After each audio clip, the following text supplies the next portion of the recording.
didn't get there. That's right, we didn't miss too much. Back to screen share. There we go. So 250 right now are opting for full remote, and I do anticipate that number will go up because I think some parents are just kind of waiting to see what happened. But again, if you've opted into blending or you did not respond, you can opt in. You can opt out of blended at any time. If you want to get to that survey, it's on the school website. If you click on the website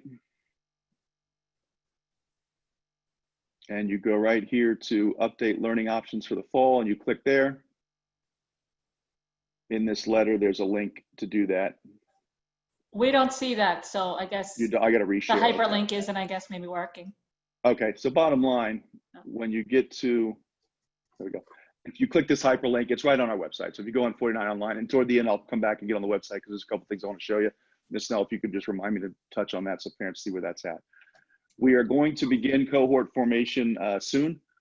We are, related to that, class assignments that went out at the end of last school year, they're extremely tentative. We're going to have to redistribute students based on the number of kids per class who opted for full-time remote learning. So please keep in mind, if you got a class assignment for class 402 next year, that could change. We're going to have to move students, and we really can't take parent requests related to that because it's going to be too challenging to accommodate everyone.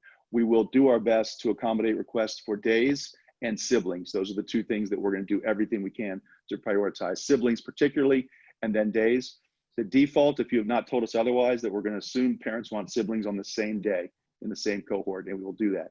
If you have yet to contact us about that, you can email Ms. Agronsoni, the parent coordinator, and please CC me and Ms. Snell, okay, and we'll get that taken care of.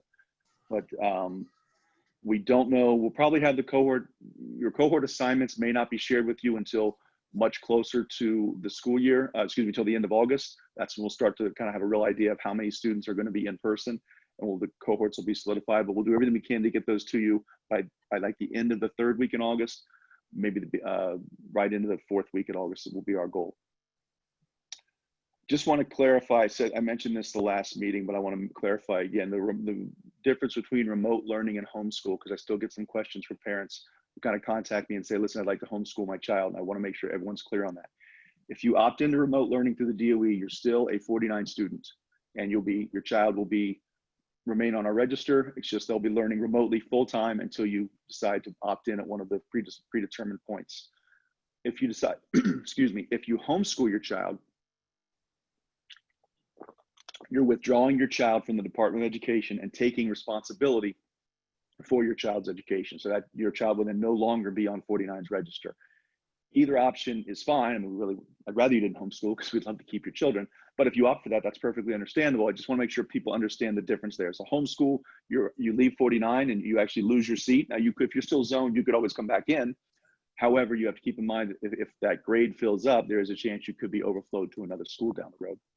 If you want to speak separately about that, you can always email me. That's not a problem. There are still many questions, and I think a lot of questions will be asked this evening surrounding blended and in-person learning, what that's going to look like, what's full remote learning is going to look like. I don't have clarity on that yet. I know there's been some things put out where we're saying that we're going to do the very best we can, and letters to the chancellor sent out to make sure that there's consistency with children's teachers and things of that nature. But I don't have any idea what that's going to look like. Questions such as, if my child is doing blended learning and they're in school on Monday and they're out of school on Tuesday, who's teaching them on Tuesday? I don't know the answer to that yet. If they're doing full remote, will 49 teachers be teaching my child? I don't know the answer to that yet. And I'm sorry for that. A lot of that is still being worked out between the UFT and the city. It's a labor relations question, and we don't really have any input in that. So we just have to wait for further guidance. I had a principal's meeting today with the superintendent, and there still is no guidance, and we have the same questions you do. So as soon as we get that information, we will share that with you. Probably the newest piece of information, I'm not sure if this was shared with families or not, is it has been a schedule released for schools to follow. So the students will be in school on days that they participate in in-person learning from 8:30 to 2 every day. So what I'm going to do here is try to figure out how to put up that schedule quick. And Jess, if you could just tell me if I get it up there. Sorry about this.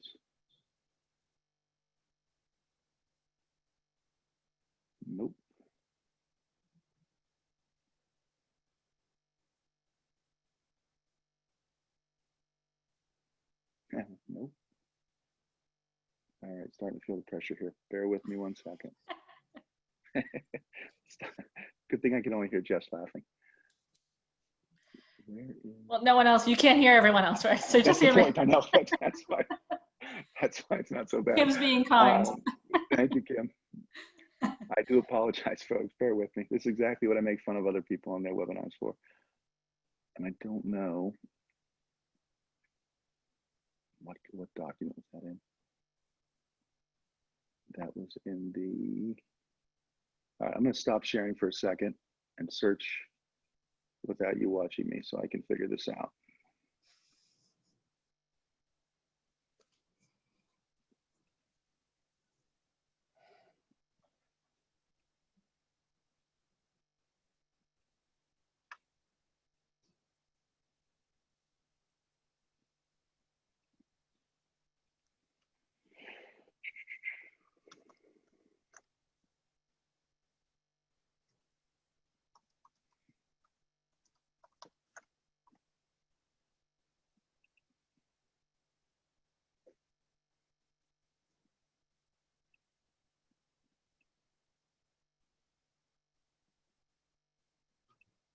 Oh, I'm sorry. I have it here. I just got to get down to the right spot and I'll be back in the share. There it is. Let's see if I can pull this off.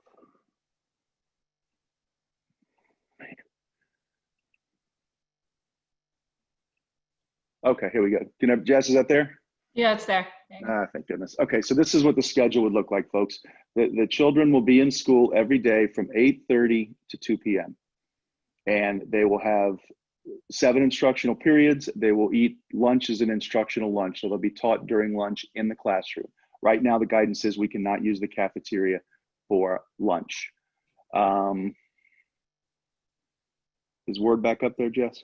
Yep, back to the. Okay, I just want to see if I can switch back and forth. So they'll just to give you an idea, the teachers, the way the schedule is worked out by the DOE is that the teachers have a planning period in the morning. Then the students come in 8:30. These are their instructional periods here, and they leave at 2. The teachers then have office hours from 2 to 2:20, and a teacher preparation period at the end of the day from 2:20 to 2:50.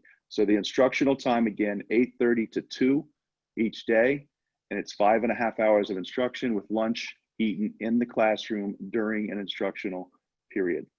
Now, there's a few things I just want to expand on there about that.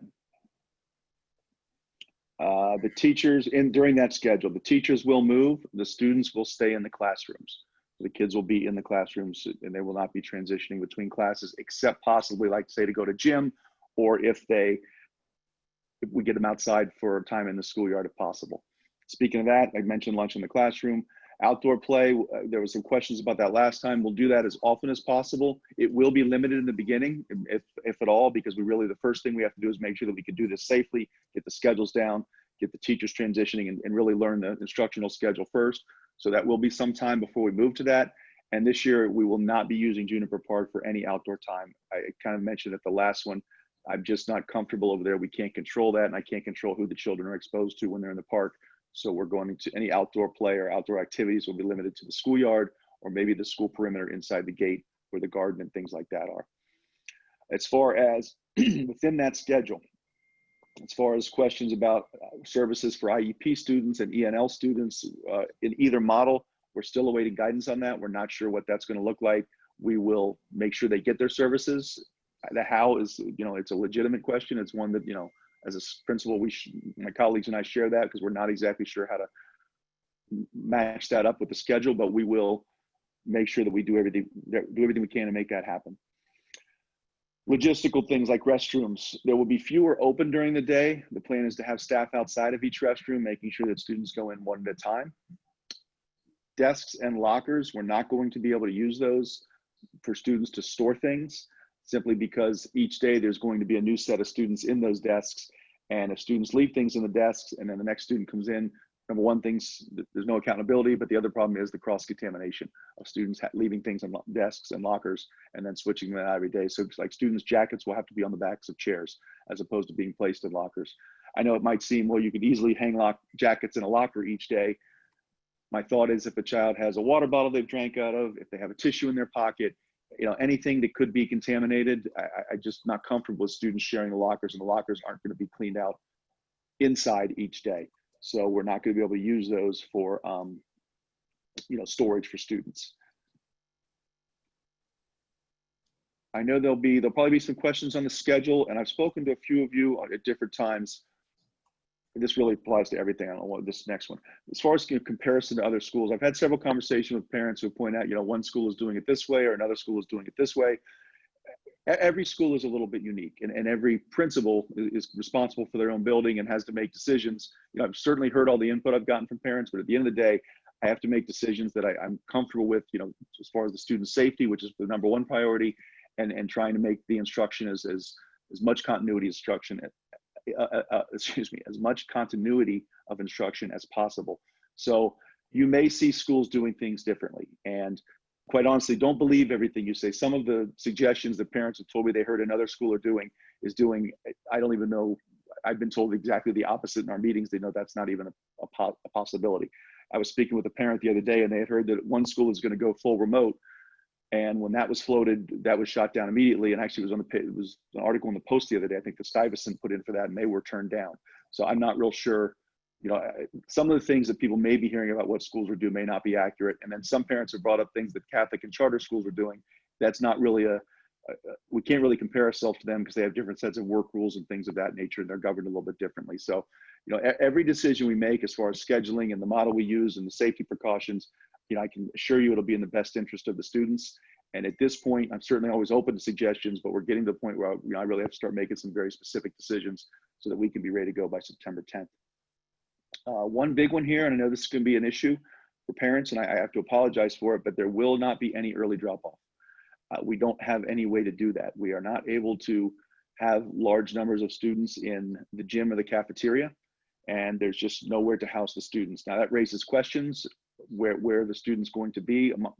What I'm going to ask is I'm going to need cooperation from parents. I'm going to need parents to really remain with their children until we can open the doors. I'm not even sure if we're going to be able to supervise students in the schoolyard in the morning. I don't know that whether we'll have to keep the schoolyard closed or whether we can leave it open for parents to be there with children. We haven't gotten guidance on that, but we will not be able to have students into the school building early in the morning, which means that we won't be able to open the doors until really about 8:25 when students can come in.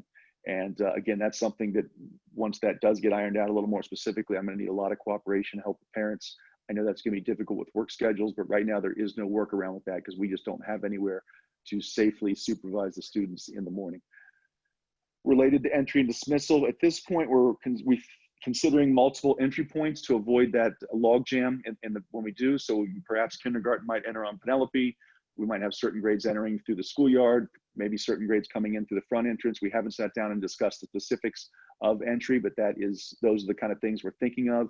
And dismissal, which I mentioned last week, last time, we're looking at staggering dismissal so that we're not releasing, the 400 or 500 students who are in the building every day all at one time. But this will all be communicated very clearly to parents before school starts. Again, this bullet there, I'm really going to need your help and patience and cooperation related to entry and dismissal because it's going to be a challenge. Right now, there is no plan to check all temperatures in the DOE. They're discussing random temperature checks and then a survey that will have to be filled out by everyone entering the building every day. At this point, it's an online survey.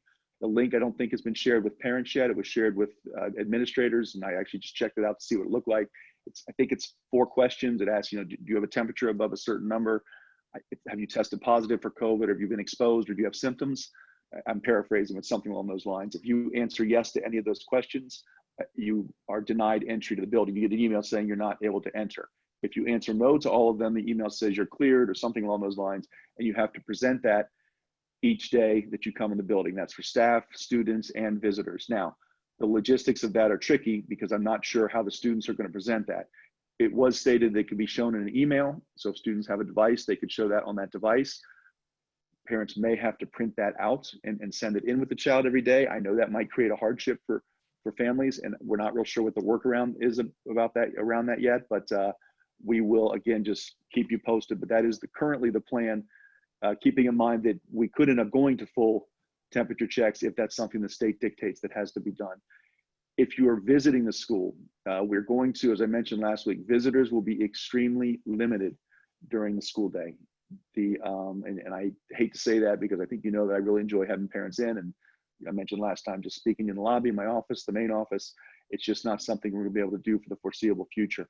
So if you're picking up your child, early pickup will be done at the security desk. So security will call the main office, so we'll then call up for your child, who will be sent down. Historically, we've encouraged parents. Our policy has been to parents, we can't have you calling in the child waiting in the main office because they're missing instruction. We've been a little bit flexible when parents are really in a pinch, but moving forward, we're just not going to be able to do that. So you're not going to be able to call and say, listen, I'm coming to pick up my child because they're waiting in the main office for me, because the main office has a limited number of people that can be in there at one time. So what you have to understand is if you do have to pick up your child early from school, you're going to have to just back plan and make sure that if you need your child at 12 o'clock, you're going to have to make sure you get there by 11:30 to let the security desk know that you're there. They'll call the office, and then we'll get the child down to you and release the child to you at the security desk. But again, what I would ask everyone is please do everything you can not to pick up your child early. It's only 5.5 hour day, so please, try to leave them there all day and eliminate any, I guess, unnecessary visits to the school, because we're going to have to be very strict about how, who and why we let into the building during the day. And again, that's just to limit exposure to the extent that we can. As far as health and safety issues, I know ventilation, it's been in the news. It's a big question parents have. What I've been told is that all the ventilation units are being checked by Department of School Facilities. They're receiving new filters in the RTUs, which are the rooftop units, which are the units on the roof that in the middle and the brand new wing. The old wing does not have rooftop units, but the guidance that we've gotten are that windows are to be left open in the older wing classrooms, which will be sufficient ventilation. That is all the information I have on that. As far as cleaning, I know it's obviously another big concern. The enhanced cleaning procedures, I've just provided bullets here. I don't need to read them to you, but they're here. That just to paraphrase, every night the building will be disinfected with a sprayer. Joe, the custodian, just got that backpack sprayer that the guys will use to disinfect the entire building. Throughout the day, there'll be enhanced cleaning of touch surfaces and things of that nature. And teachers will be provided with cleaning supplies to use throughout the day. If you have questions about any of this, there's a link here which you can click, and I'll email this out to this agenda out to everyone if you want to get that link. But there's a link there that it goes a little bit more in depth into the DOE's cleaning procedures. Related to that, at the next CEC meeting, which I don't know the date yet, I reached out, it's not on their website, and I asked, I didn't get a response yet.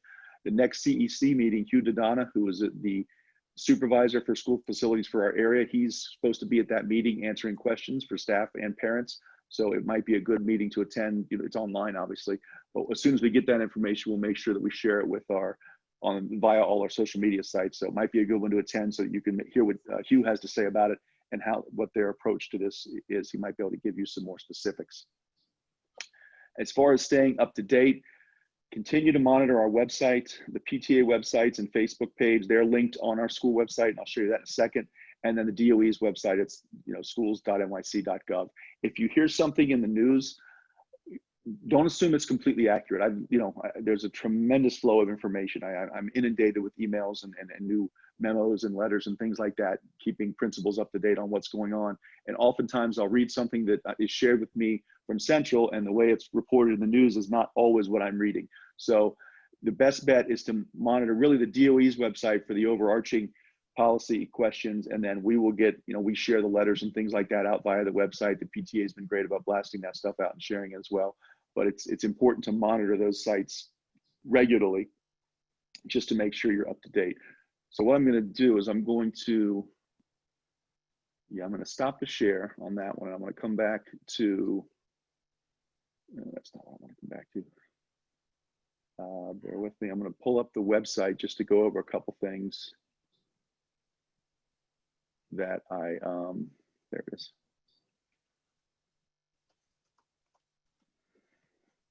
Jess, is that there, the school's website?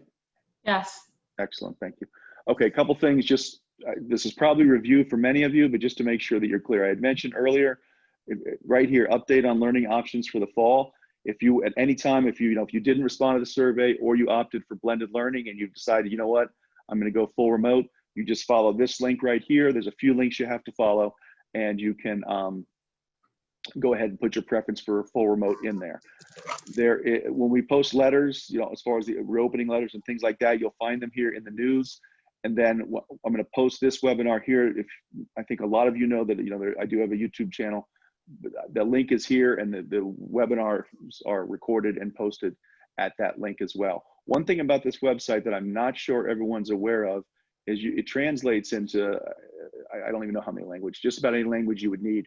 So if language is an issue, you know, you can translate this. You click the button. It's not going to work now.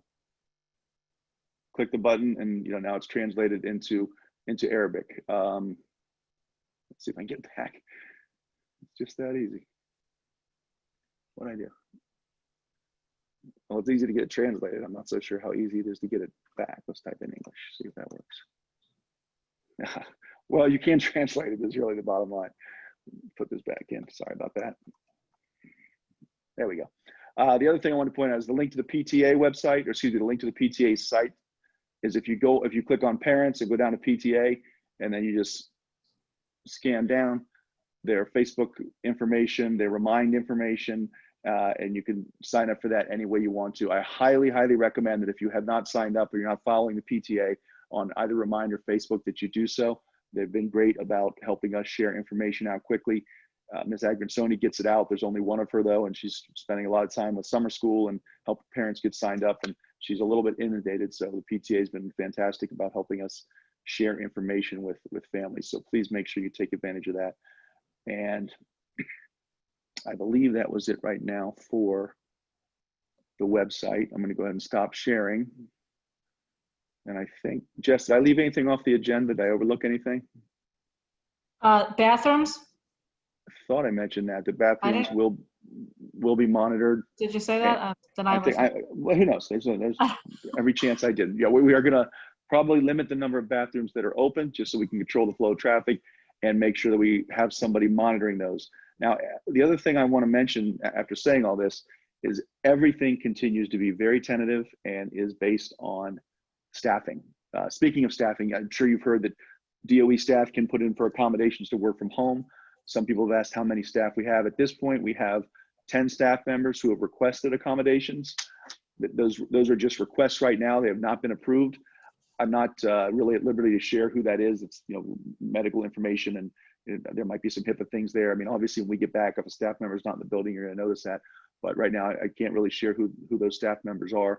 And also, they haven't been approved yet. So there's really be a little premature to talk about that. But then the question that people have followed up with, well, when those staff members, if they're approved, who is going to take their place in the building? And that's something we're just not sure about yet.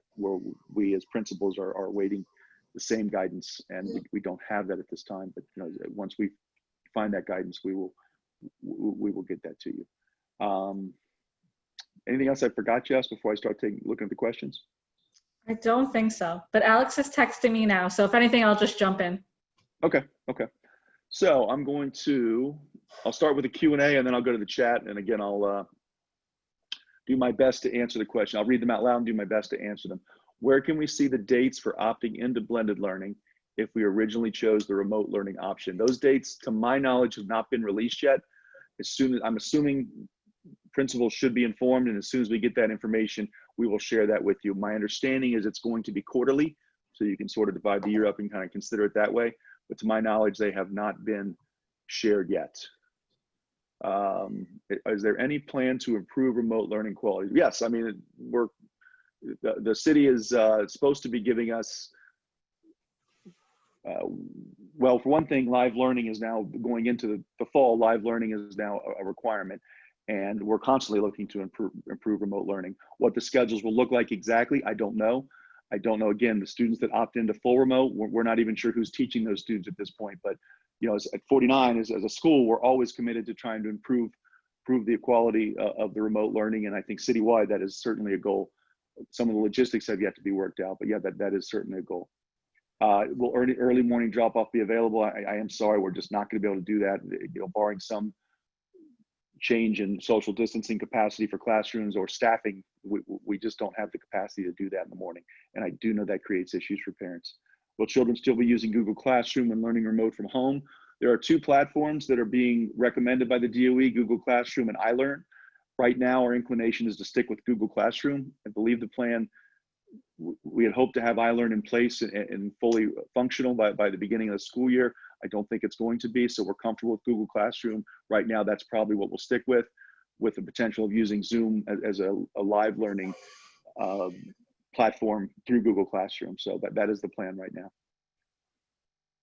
Will there be staggered admittance hours? To some extent, we want to get the kids in as quickly as possible in the morning so that we get the day started. We may stagger them somewhat, but what we'll probably try to do is use, our first choice would be to use multiple entry points so that we maybe can avoid staggering. And if we can spread the kids out as they're coming in, that would then get them in the building sooner so we can get the day started sooner. But if we find out that's not really working well, then yeah, we're going to have to stagger the admittance hours.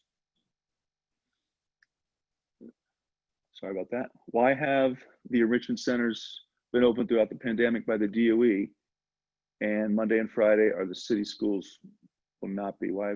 Well, the purpose of having the enrichment centers open was specifically to cater to first responders children and children of essential workers. So it's a much smaller group of people. Once the school shut down, there were certain people in the city, many of you out there, first responders, healthcare workers, postal workers, sanitary, anyone who had to work, who had to actually leave their homes and work. That created a childcare crisis for them. So that was the thinking behind leaving the enrichment centers open. And they operated on a much, much smaller scale so they could really function, effectively. So that was the reason.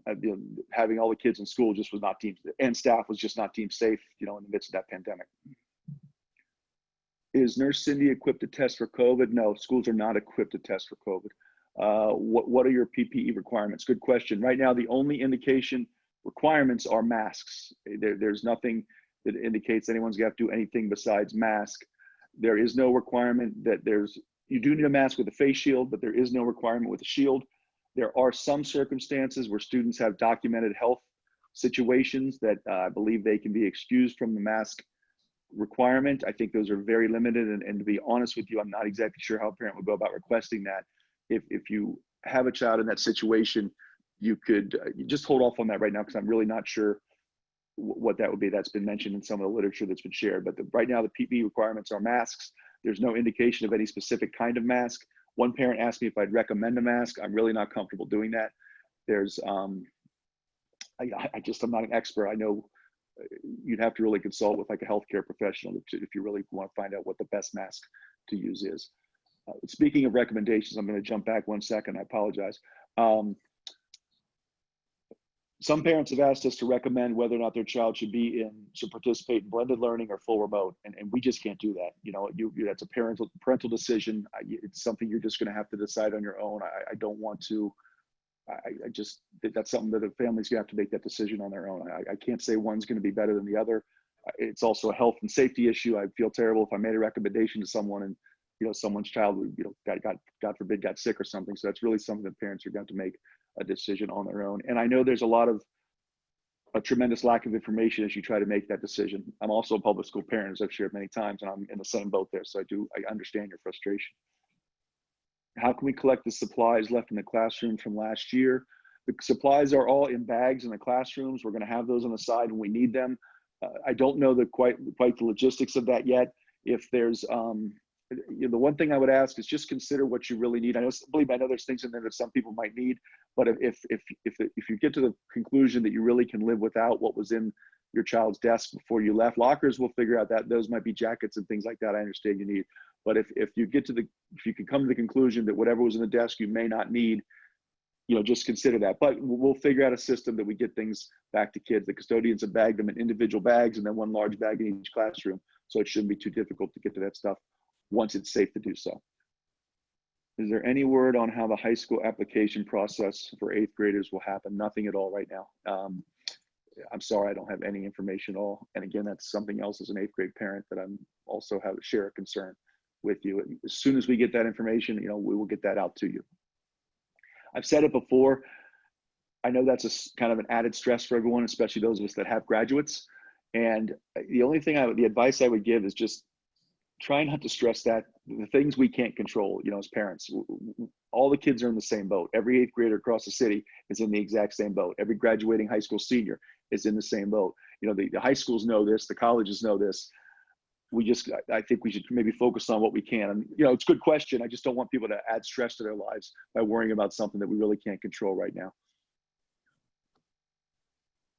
DOH recommended thermal cameras at entrances for fast temperature checks. Would you get those? No, we don't have any budget to purchase any kind of thermal cameras. It's just not central. Each schools are limited. Schools don't really have the latitude to go out and purchase items like that. Central is going to be providing all of these PPE and safety equipment, thermometers and whatnot that are out there. But even if we were able to do so, we don't have the budget to purchase those, and we would have to get that approved by Central, but we just don't have that latitude. No problem. No reason to apologize. So sorry if I missed the info. Was after school Maspeth Town Hall right now, they are planning on running. They will be running, you know, so if your child's in school on a Monday, your child could, if they're a Maspeth Town Hall participant, they could participate in Maspeth Town Hall on the days they're in school. They could not come in on days where they're scheduled for remote learning. And if you've opted into full-time remote, your child could not participate in Maspeth. They couldn't be coming in after school hours to participate in Maspeth. So the plan right now is for Maspeth to run in the building and service the students that are in the building that day who have registered and signed up for Maspeth. Will there be mask breaks if the kids are able to social distance? Right now, the guidance in the building is no. Well, the only mask break is when they're eating lunch. Obviously, during the lunch period, that instructional period, the masks can be taken off so the children can eat. We have gotten no specific guidance on giving kids mask breaks throughout the day. Right now, the guidance is masks must be worn at all times in the school building except for lunch. Is there the potential for doing them if we got the kids outside and they were separated? I guess the potential's there, but absent specific guidance, you know, from above that we're able to do that, that's not something I have the latitude to decide on my own. But if we can, we will take advantage of it.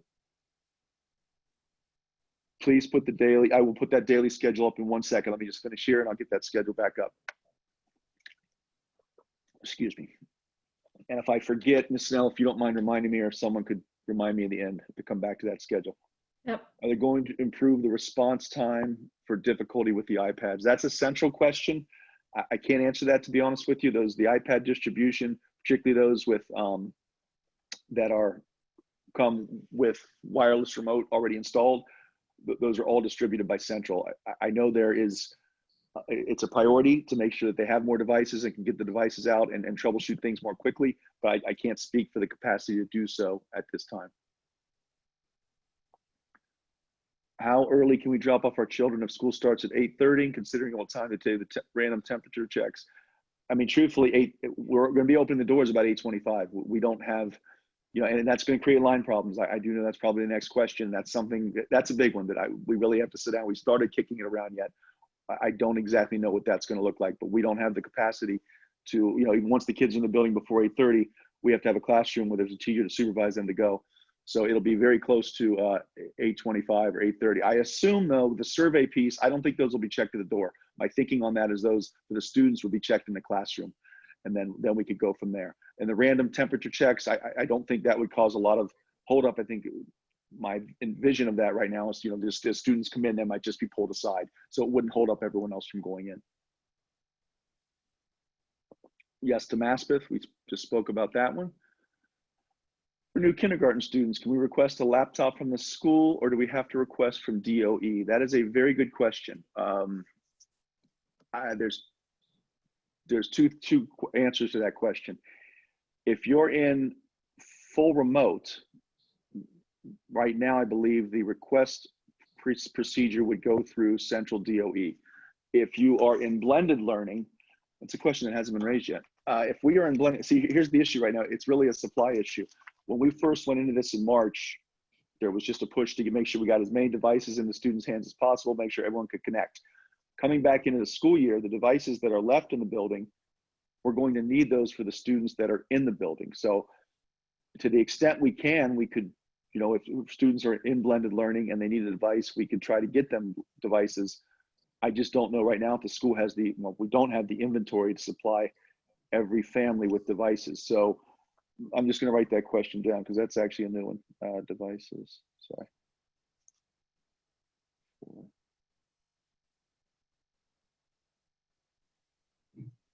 All right, so thank you for that question. I will try to get, I'll see what try to figure that one out. There is a link. I will put a link up though on the school's website. We'll get the link up to request a device. My advice would be, if you need a device, put that request in through Central. As soon as we can get that link up within the next day, it might already be there, probably is, but we'll get the link up that you can fill out the survey to request a device. And then, if you get that request in now, once the inventory is restocked through the DOE, you might end up getting that delivered before school starts. I can't promise that, but that would be a good first step. Parents will get their schedules. It's going to be later in August. Like I said, I'm going to try to get the cohorts. My goal right now, our goal is to have the cohort assignments done by the 3rd week in August, so we could hopefully have those out to parents 3rd week, beginning of the 4th week in August. I know that's a little bit late, but it's quite honestly, a lot of the information we're getting is going to be somewhat last minute, and that might change a little bit just because of the fact that the number of students who are going to opt into blended learning will increase, but we will get that to you as soon as absolutely as soon as possible. How do I register my children? We recently moved. We haven't been able to get a hold of anyone on the phone. Should we come to the office? No, sorry, no one's coming. The school's closed right now. However, if you email me at my email, I'm going to say my email. I'll put it in the chat, actually. This is the Q&A. Once I'm done here, I'll put my email. Could somebody, Kim, or could you type my email in the chat? And the new family that moved into Middle Village, welcome, first of all. We look forward to working with you. Please email me directly. If someone could just type my email into the chat, and I will direct you the right place to go. There is a way to register your children over the summer. Alex just did. She put it in there. Thank you, Alex. I'm sorry about that, Alex. Will O2 class be kept in the same cohort? Well, they're not going to be able to kept together because there'll be a third of the class in the same cohort. Remember, the cohorts are going to be basically, each class will be divided into thirds. We can't have a whole class in one cohort. That defeats the purpose of the social distancing capacity for the rooms. So really, what you'll have in each cohort is about 9 or 10 kids per class for each cohort. So 1/3 of each class will be in on, say, the days they're in steady. 1/3 of the class will be in on Wednesday, 1/3 of the class will be in on Thursday, and 1/3 of the class will be in on Friday. Now, just back to programming, to let you know, touch base on something that came to me, I'm sorry. When we design the schedule, which we have begun to do a little bit, the goal is consistency. So the intention right now is to create the same schedule for every day, so that the students that come in on Wednesday have the same schedule the kids have on Thursday and the kids have on Friday, and then same thing on Monday, Tuesday. Consistency is going to be very important. The more simple we can make it for the students, the better off they'll be. So for example, every day, and this is completely made up, but just for example, every day that 401 is in the school building, regardless of cohort, they'll have 2 periods of ELA, 2 periods of math, possibly, a period of social studies, a period of science, and a phys ed class, or an art class, or a music class. The students are not in enough to get them everything they would normally have: art, music, gym, and priority is going to go to the content area subjects. So I kind of got off on a tangent there, but so the classes will be, the classes will be divided into thirds, but the schedules, our goal right now is to make them very consistent. But again, the priority will go to content area classes. So unfortunately, we're not going to be able to make sure that students, get art or music every day of the week. Some of that will be done remotely. So some of those classes they don't get in the building, such as the quote unquote specials or arts and things like that, will have to be done remotely. So it's only 1 day in school for blended? No. Is that the way it is for September? So if so, why it's blended? Well, the blended is, they're using the term blended because the kids are in school sometimes and at home sometimes.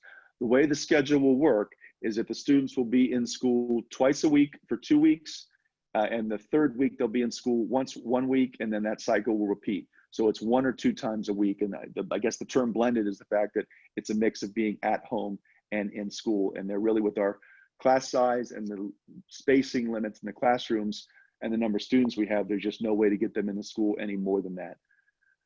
Which also, I'm sorry to jump around, but that put another thought in my head. As part of our initial request to change the model, we had put in to have our self-contained classes attend school every day. That was also turned down. The guidelines are that they don't want the students in school that much. That's number one. It's too much exposure. And then the second piece of that is that if we have one set of students in the building every single day, then that's cross-contaminating cohorts, and that's not something that we could get approved. So all classes will follow the same blended model. Will there be a nurse on? Yes, we have a full-time nurse. There's nothing that Nurse Cindy is, there's no reason. We will have a full-time nurse. No reason it shouldn't continue to be Nurse Cindy. If they tried to take Nurse Cindy from us, I would put up a very strong argument against that because she's been invaluable to us. So yeah, we will have a full-time nurse. If classes are planned to start at 8:30, when will the children begin entering the school? Again, about 8:25. And yes, masks. Yes, there will be masks available. We have been informed that students can bring their own masks, but we will be supplied with masks centrally. That does not come out of our budget, and we will have them if students forget them, and students will have to, they will have to wear them.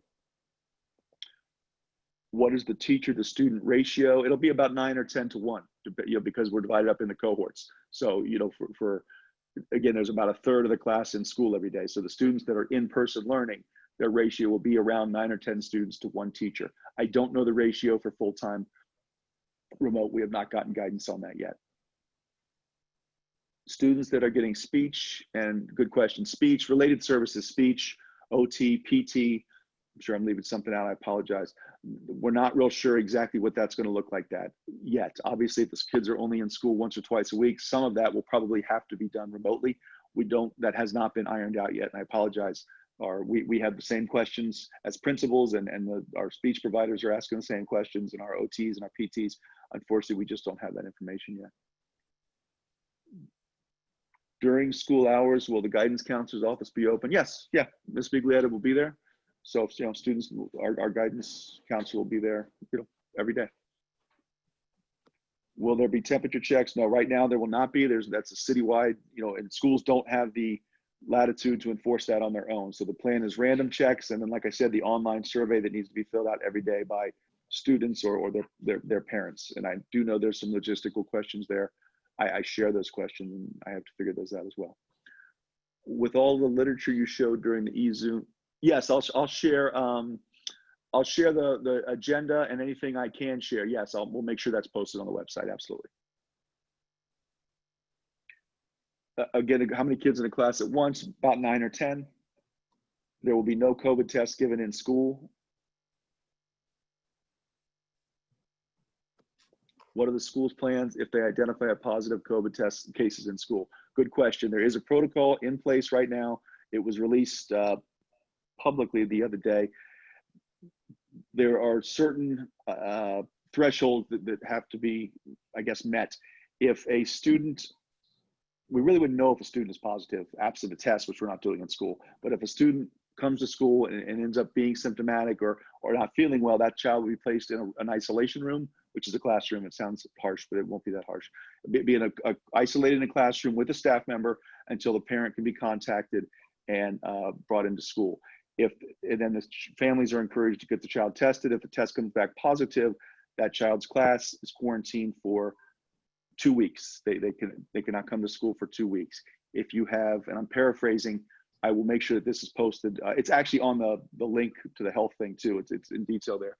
But if there are 2 cases in separate rooms in the school, then that would shut the school down for 2 weeks and potentially longer. But there are protocols in place for if a student tests positive, and once we become aware of that, and how the school does respond. Yeah, this is kind of back to the other question. There is a protocol for informing parents. I don't have the timeline right in front of me, but yes, parents will be informed, as soon as we can get that letter out following the protocols the DOE has in place. If a child is too young for a cell phone and I have no printer, how else can we provide? That's a very good question. I don't know that one. That's kind of what I mentioned about the logistics. Bear with me, I'm writing that down. To be very honest, one recommendation that we got was that if a visitor or a child were to come to school without their paper clearing them to enter, we should have a station set up for people to fill out the survey. I have some questions about that and the logistics of that, because that then potentially brings more people into the building to fill out that survey. And if it's a large number of people, that could create issues. So I do need guidance on that, and we will share that as soon as we can. Again, I do know that survey presents some logistical questions, and I don't have real strong guidance on that, but we will work on that. We missed the survey, and now on the website could see only 100% remote access. No, at this point, if you did not do the survey, you automatically are in blended learning. That is a hard deadline by the DOE. The school has no control over that. So your child is going to be in full-time remote until that first opportunity to opt back. Oh, I'm sorry. Stop. I'm sorry. Other way around. Yeah. Thank you, Jess. Okay. Sorry, I'm sorry. I just scared somebody too. Sorry about that. No, if you missed the survey, you were defaulted into blended learning, so you're fine. Okay. If you want to do blended learning, if just to be clear to everybody, I misspoke there. If you did not fill out the survey, your child is automatically placed in the blended learning model. Between now and really any time, you can change your mind and opt for full remote. It doesn't work the other way. So if you opted into full remote, you're locked in until the first window to opt back in. But you're fine. If you miss the survey, you're in blended learning. And if you change your mind at any time between now and school starting, or even thereafter, is my understanding, you can pull your child out of blended learning and opt them for full remote. And again, I apologize for that. Speaking too fast. If there is one case in the school, will we be notified? Yes, my understanding, yes, there is excuse me. If there's one case in the school, you will be notified, even if it's not my child's classroom. I don't know, I'll be very honest, I'm not sure the protocols for getting it out.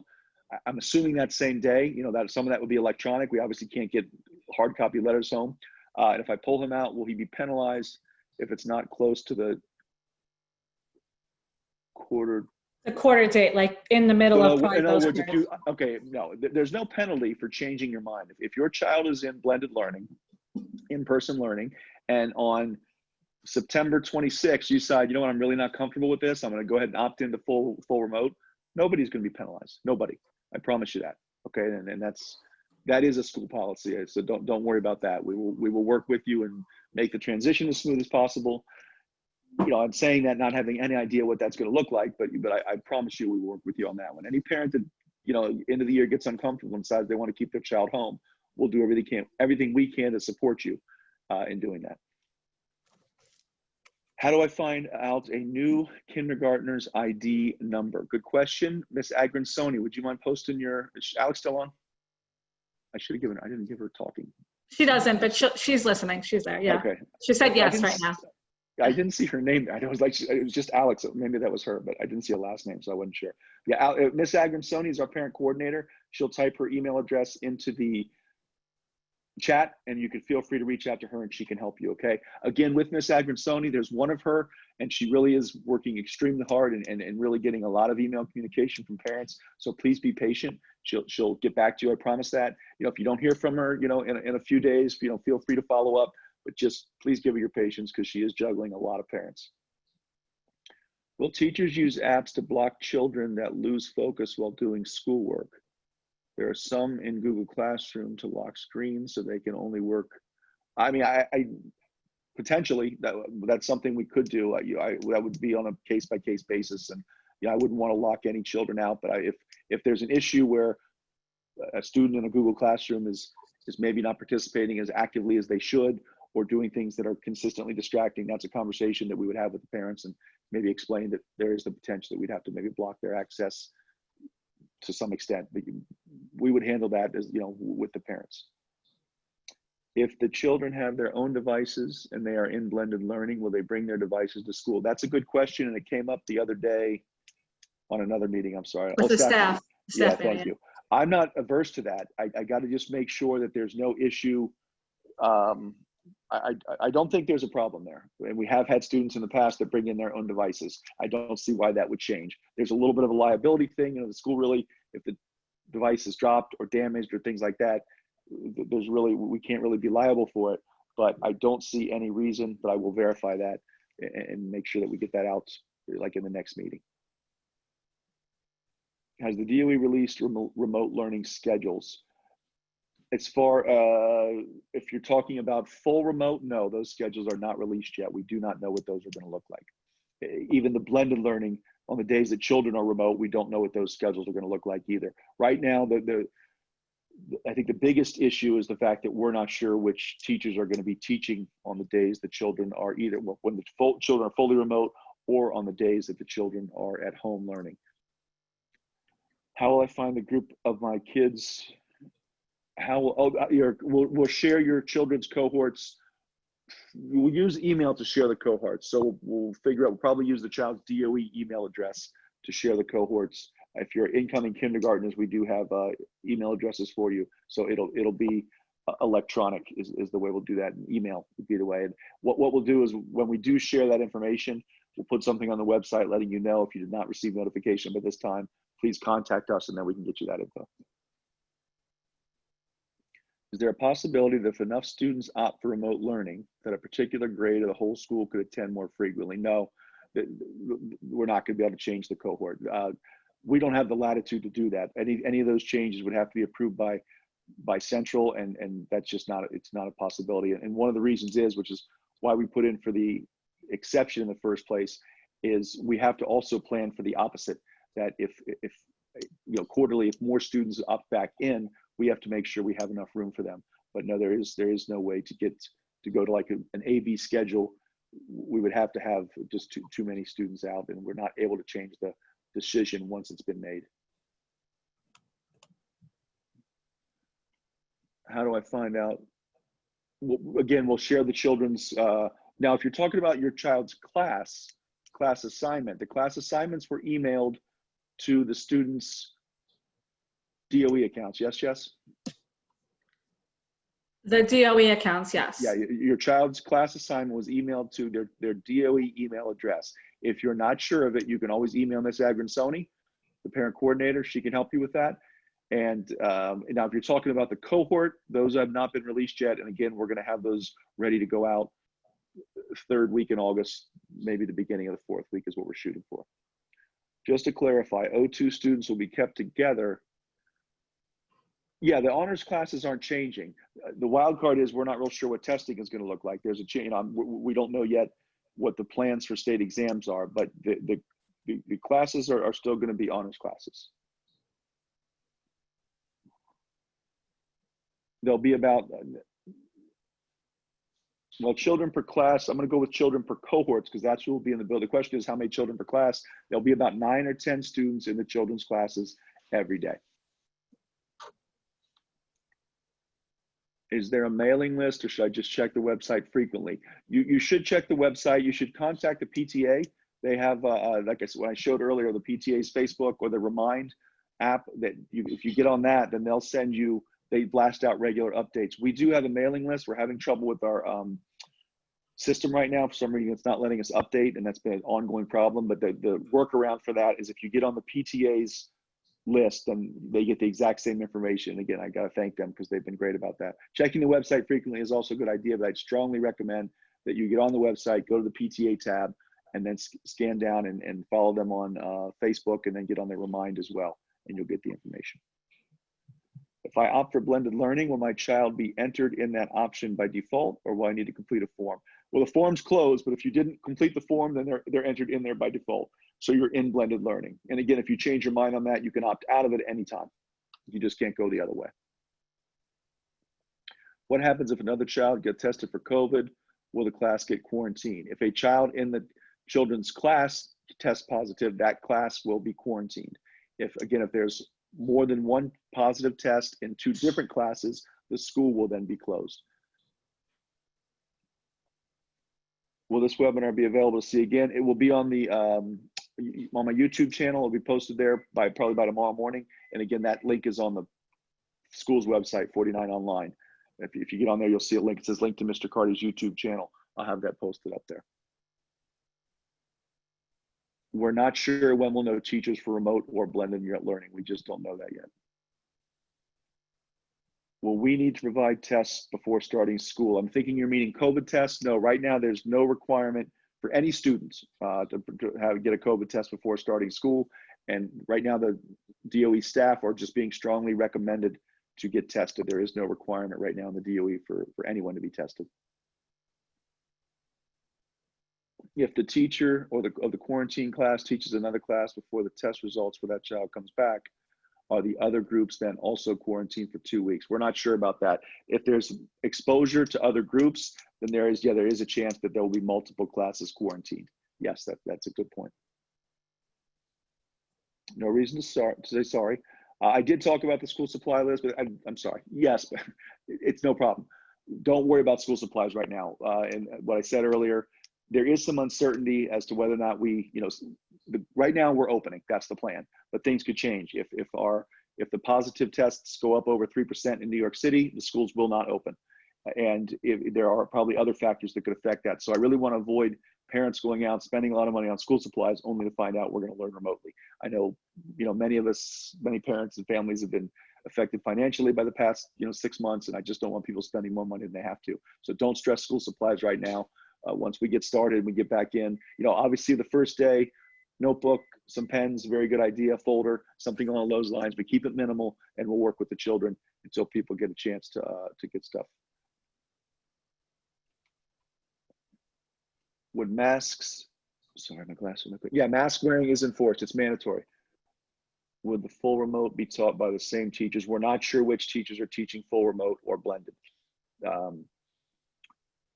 be graded by the same standard. Yeah, the grading standards won't be any different. And this year we'll have a clear grading policy. Keep in mind, March to June was something very new. We thought initially maybe going into that it might be a month, might be 6 weeks.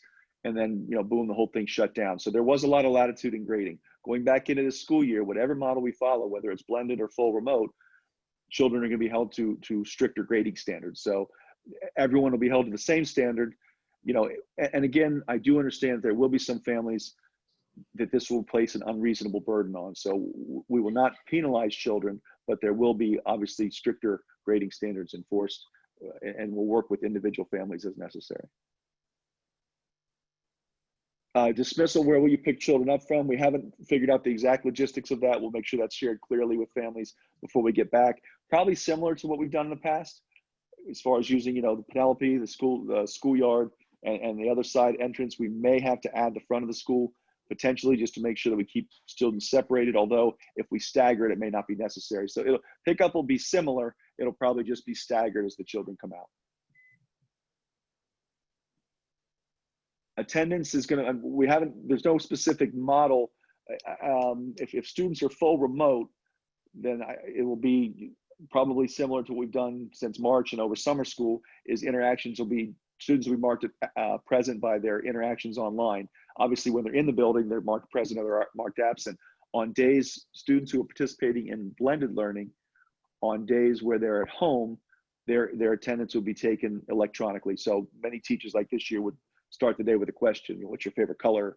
They'd say a riddle, students have to answer, and that then mark them present. So it'll be something along those lines. How is remote learning going to work? Will the assignments just be posted on Google Classroom, or will there be Google Meets and Zoom? And will assignments be due at the end of the day or at the end of the class period? Well, it depends. First of all, there will be live instruction through Google Meets and Zoom. There will be some assignments that are posted asynchronously that students will have to work on as well. It'll be a combination of both. And as far as due dates, that'll vary depending on the assignment, depending on the teacher. If it's a short classwork assignment, that particular assignment might be due at the end of that period. If it's a longer, more involved assignment, like a homework assignment or a project or something, that would have a longer due date. So that there would be not necessarily a standard due date. That would vary depending on the assignment. But as far as the question, for assignments being posted or live instruction, it will be a combination of both. Mr. Carter, there was a question about if after a week, if they're in blended. Yep. If we decide to do blended, try it for a week or so, my kids hate it due to wearing a mask. I'm sorry, I don't mean to laugh, but I agree. I hear you. Yeah, it's an easy. It's an easy. You can just there's a clicking a link online and just saying, I'm opting for full remote. Now I can't say for sure, if you go in on Thursday and your children wake up Friday and you realize, this just isn't working. If you click that link on Thursday or Friday, that boom, it's going to be that day. But as far as opting them in, you just do it online. And again, we will help you. If there's any issues or any trouble, or you're running into, it's a little more complicated than I'm explaining, we'll do everything we can to make that transition smooth for you. So, and we would support you in that. Though, again, I want to reiterate, there's no penalty for parents who get into this, and just like you said, it's just not working for the students. That's quite all right. If our children gets COVID-19, will they be allowed back in this? Yes, absolutely. Nobody will be, barred from school due to COVID. There is a period of time for which students have to stay out. I believe, and I'm paraphrasing, I think if there's a positive test, I think it's 14 days, and they have to be symptom-free for a certain number of days. It's all spelled out very clearly. I'll put a link up on the website. And you can also find that information on the DOE's website, but we'll link that there. But yeah, the school year doesn't end for a child, in the unfortunate circumstance they get COVID. Once they're better and they meet the threshold for returning, we'll certainly welcome them back.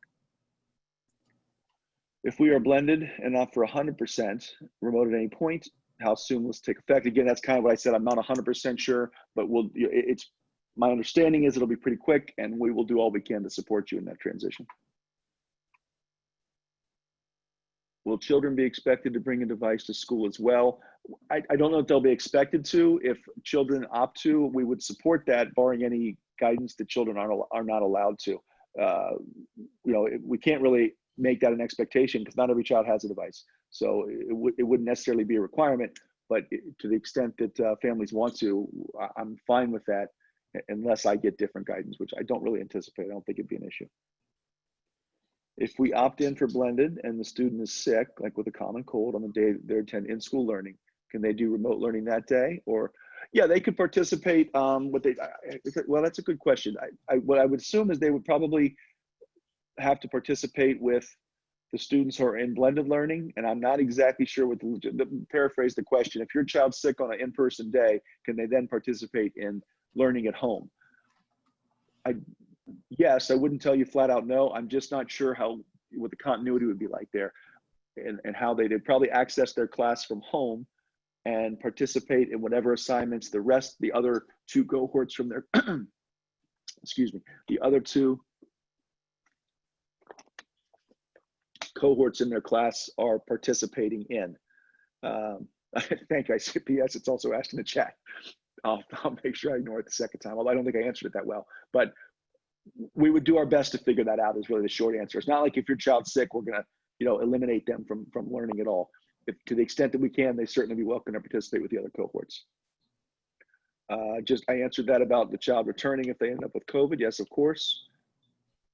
On blended learning, can you switch days so I can match the schedule with my other child?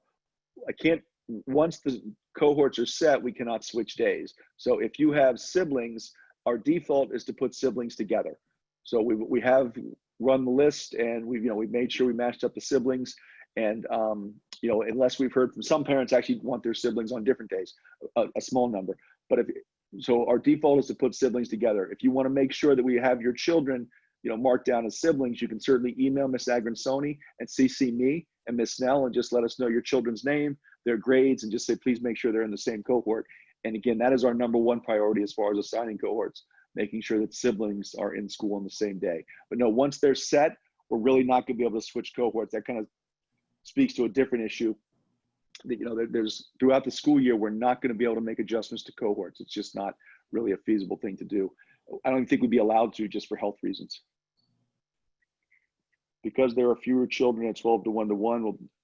No, it's a good question. It was our intention to get, self-contained students into school, quite frankly, every day. That plan was not approved, and we have to stick to the cohort schedule. We don't have the latitude to change it unilaterally.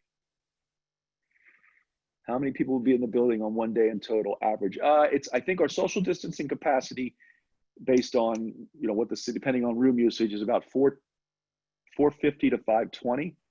So I would guess 43 classes. I would say probably around 450 would be about what would be in the building every day. Maybe between 380, 450, something like that. That's a little bit of a ballpark, but it'd be around there. If a teacher gets COVID-19, what happens? Well, if that teacher's class would be quarantined, parents will be notified that a member, and again, there's HIPAA stuff here. So, what you have to understand is we can't send a letter home to parents saying Mrs. So-and-so or Mr. So-and-so has contracted COVID-19. That violates their health privacy rights. But you would receive a notice that a member of the child's class tested positive, that class is going to have to quarantine, and students would strongly be recommended, parents would be strongly recommended to get their children tested. No, the DOE is not making, at this time, there is no mandatory staff testing. It's suggested, but it's not required. I just touched on that one about the teacher. Will teachers be having live instruction on remote daily? For students who are in full-time remote, the guidance right now is there will be live instruction every day. Students who are in the blended model, that has yet to be worked out. What you have to understand is if your child's in a blended model, they have a set of teachers, for each class. On days that the children are in the school building, their teachers are teaching students live, and they have a schedule that they stick to. There's no room in their schedule for them to then teach the students who are on remote days live. It's just, they have a certain schedule that they work. So there is no way for them to do it both simultaneously. Whether or not there is going to be a different set of teachers that addresses the blended learning students on the days they're at home, we're not clear on that yet. And those are questions that have been raised by principals. And again, that's kind of a labor relations question between the city and the union to figure out exactly how that would work. That's a long answer to say I'm really not sure. I'm sorry about that. What will happen with the holiday observances and the students' schedules? There's really no way to make those up. So if the students' schedules fall on a holiday, then those students would unfortunately miss that live instruction. My assumption is that that's probably the reason why Monday and Tuesdays rotate, that the rotating days are on Mondays and Tuesdays. There seem to be, I think traditionally there's more Mondays where we're off, but there is no way to say make up for a student that was supposed to be on a Monday, because that would just bump everyone's schedule. That question I answered about the teacher getting COVID. Oh shoot, I went too far now. Oh, no, sorry, I scanned down too far. Or actually, we jumped up.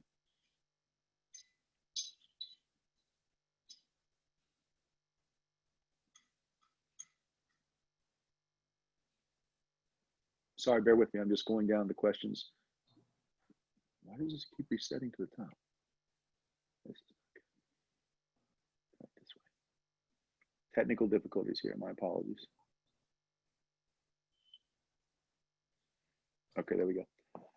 Would it? Oh, just did it again.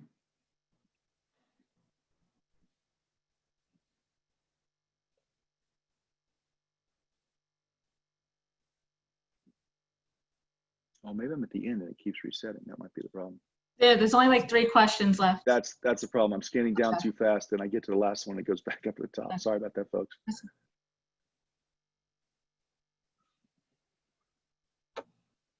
Okay. Nope, not there yet. Okay, the question, would it not be so much easier and more streamlined when entering the building every day to have the teachers and students' temperatures checked? Filling in a form online is problematic. We're not depending on parents being able to check temperatures at home. When school was in regular session prior to pandemic, children often went to school sick. We don't have control over that. Schools don't have the latitude to do those temperature checks. That's not something, we've raised those issues as principals. That right now is the policy, and we don't have the latitude to change that. I hear you. We just don't have the freedom to do that right now. That is not the guidance we're getting.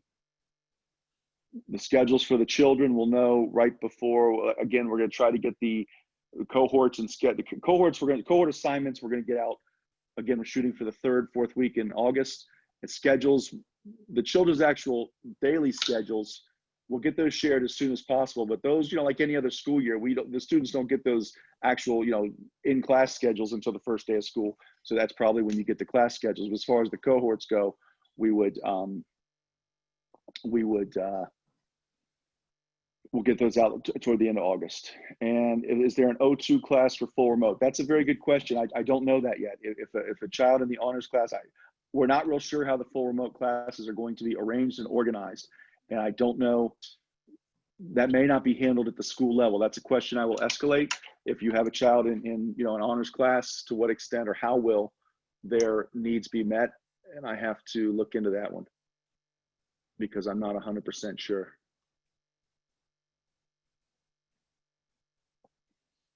I think, Jess, was that the very last one? No, there's a few more now. Okay, I'm sorry. That's okay. It keeps jumping on me. Okay. Given different dismissal times, will there be different start? I'm sorry, there's not going to be different dismissal times. When I say staggered, like we might send, you know, a certain classes out 5 minutes early. So it's not a matter of dismissing at different times. It's just a matter of staggering it a bit just to alleviate all students going out at one time. What about lost items? If you mean, and we do maintain a lost and found, so if you mean like during the school day, we'll continue to maintain a lost and found to the extent we can. That's going to present some challenges with clothing and things like that. We're going to have to just be careful about that and somewhat vigilant, because I don't know that we can even really maintain a lost and found inside the school building given the circumstances. So I'm going to have to consider that and try to figure out how we can do that safely as possible.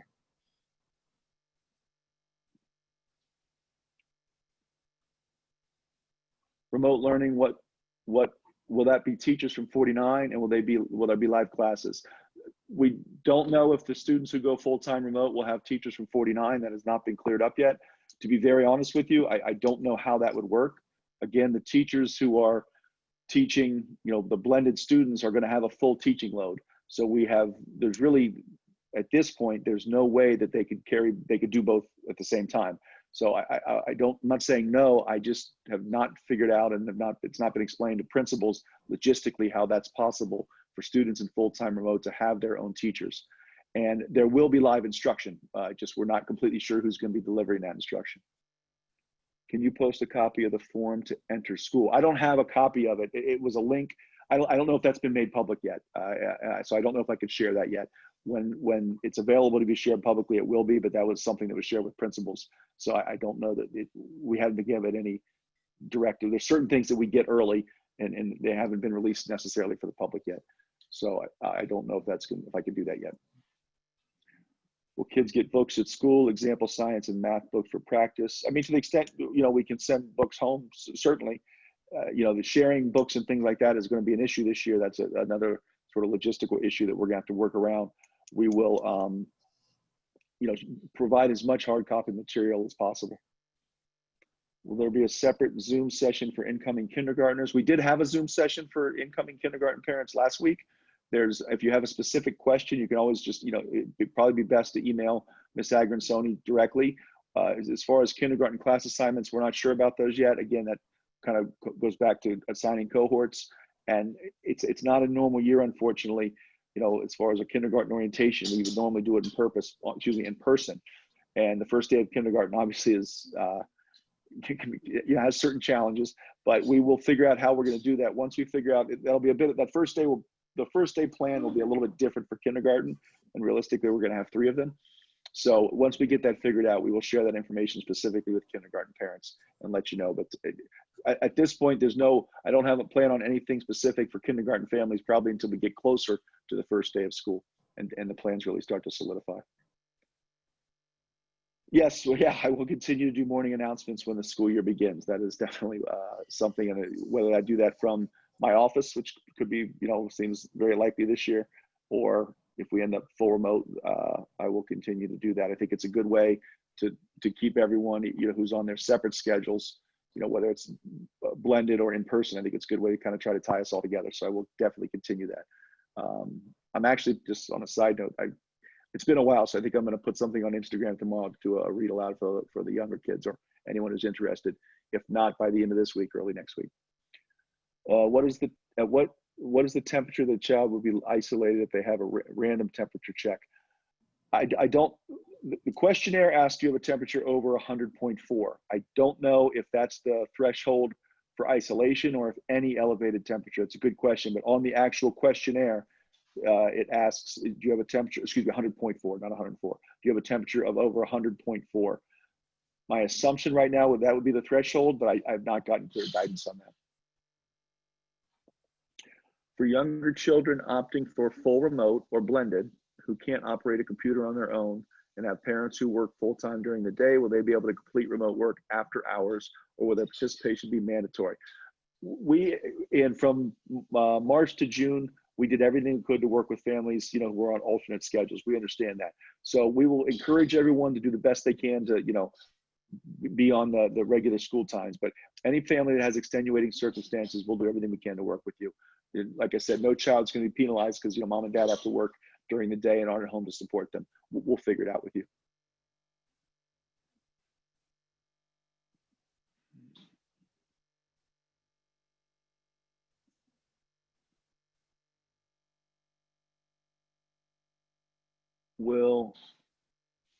Is week 4 all remote? No, there is no week 4. There's only 3 weeks. You might be looking at that model and seeing that D is full remote. That's the students who are in full remote every day. It's a 3-week cycle. So, and I'll revisit in a second, but the bottom line is students are in Wednesday to Friday every week. And then the first week it's A and B on Monday, Tuesday. The second week it's B and C on Monday, Tuesday. And the third week it's C and A on Monday, Tuesday. And then the cycle starts again. So it is a 3-week cycle. And any updates on how and when the kids will get their belongings from last school year? Not yet. If there's, you know, essential items, glasses, medicine, things like that, you can contact. If it's the basic stuff, right now the building, there's not really access to the building. The intention, like for lockers and things, lockers aren't going to be touched anyway. So when kids come back in, we'll probably end up having kids go to their lockers once they get back in. I skipped one. Can you advise what instructional lunch will look like? Any time for recess or a break after that time? There will not be regular recess. No, it's just not logistically possible. And the whole point of having a lunch in a classroom is to restrict movement in the building. To the extent possible, we'll get kids outside when we can. But again, there's only a limited number of kids that can get outside in the schoolyard safely. So it is going to be limited. I'm not going to, you know, be very honest with everyone. The opportunity to get outside is going to be limited this year. And as far as what instructional lunch looks like, you know, it'll be kids in a classroom, you know, receiving a lesson that's conducive to eating. So maybe a read aloud, maybe, you know, I'm thinking whether it's an individual project the kids are working on while they're eating, but you know, art or things like that would not be conducive to an instructional lunch. But we're going to have to schedule those lunches during periods that are conducive to students eating. Music and gym class, most of music and gym class, a lot of that stuff, there is really no way, given the fact that the kids are only in school 1 or 2 days a week, to ensure that they get things like music, gym, and art on the days they're in. Some students will have it. Every student will have something, whether it's gym, whether it's music, whether it's art, technology, something like that. Every student will have something. We just don't know what that is. And again, there's not enough periods in a day with the kids in the limited amount they are to get them everything. So some of that will have to be offered remotely. And again, we're not exactly sure what that would look like yet. Will someone be bringing them hot? There will be no hot lunch in the classroom. It's all grab and go. So, and parents can send a lunch in if they want. So, but everything is going to be bag lunches. There will be no hot lunch or breakfast, unfortunately. Sorry, this thing keeps jumping up. I think it is one. It seems like they're skipping over the last question. Do you want to read it out loud, Jess? Since the teachers will be moving to the classrooms and students stay in the class, if one teacher gets COVID and visits several classrooms, the school shuts down. Would the other teachers for in-person learning pick up the remote learning volume while the school is closed? That's a very good question. It's something we asked as well. We're not real clear on what that transition would look like. The assumption is yes, you know, the teachers then that are going to shift from teaching in person to teaching at home, that would be flipped. Now, I can't say that they're going to step in and pick up the kids that are in full remote, but the kids that are in blended would then flip to full remote. I don't know what that transition is going to look like because there's a lot of questions around scheduling and who's responsible for what teaching assignments. So the teachers who are quarantining will be working, they'll be teaching, you know, as long as they're healthy. But what exactly that breakdown would look like, we're not sure yet. And it's not really something we can even decide at this point on a school level, because we still need guidance on what teachers' responsibilities are as far as who's responsible for, like I said, the remote and then the blended portion, the at-home portion of blended. I can't get to that bottom question. Is there anything else in that? That was it. That's the last question on the chat. I mean, in Q&A, sorry. The Q&A. Okay, so what I'm going to do is I'm going to switch from Q&A to the chat. And I was in Q&A. I'm going to switch to the chat now. And I think if I come to a question that I think I've already answered, I'll probably just buzz over quick. If for some reason I miss a question, you can always feel free to email me or something along those lines. Uh, I can't seem to scan down the chat.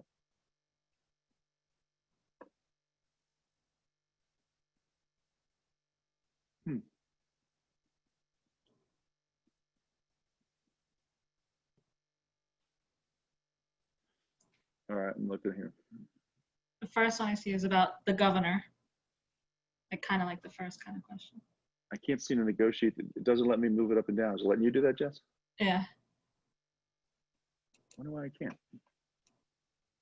On the right-hand side, there's not a little dot. Oh, there. I'm sorry. Okay. Allow 10. Yeah, but it doesn't let me negotiate anything. That just says who I can chat with. Like, in other words, I can't scroll up to the top of the chat. I do see Miss Hannons, though. So just the first question I see is, so then the announcement that was made by the governor about schools being able to fully reopen doesn't apply to us. I mean, yes, is the short answer. The city's guidance is a bit different from the state. New York City is not opening there's no New York City school that's allowed to open fully remote. We have to follow social distancing guidelines. And just to be clear, the state's threshold for opening schools is a positive test rate below 5%. The city's threshold is lower than that. It's below 3%. So the city is following some stricter guidelines, I guess, based on the city's Department of Health recommendations.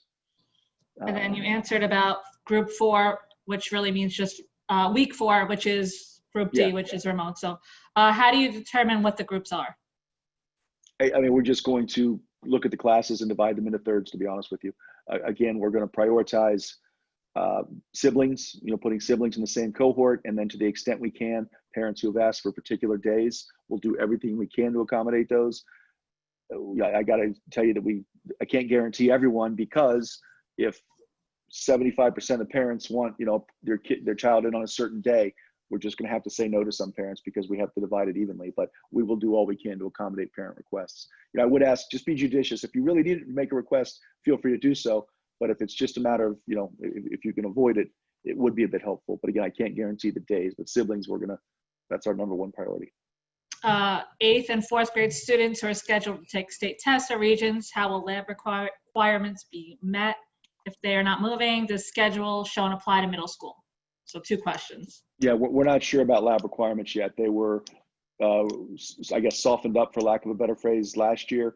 That's something the state will determine. We just don't know about any kind of mandate or mandates related to instructional time and things like that. We'll get guidance. We'll follow whatever guidance the state gives us. Okay. And you talked about no early drop-off. There is some Maspeth. In the letter posted by Carranza, students engaged in remote learning will, for the most part, be taught by teachers from their community school, with limited exceptions. This was dated 8/6. Did something change?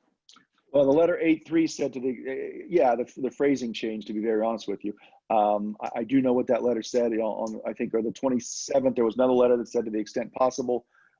I read what the letter said. Right now, we just don't know logistically how that's possible. So I received the letter as a parent as well.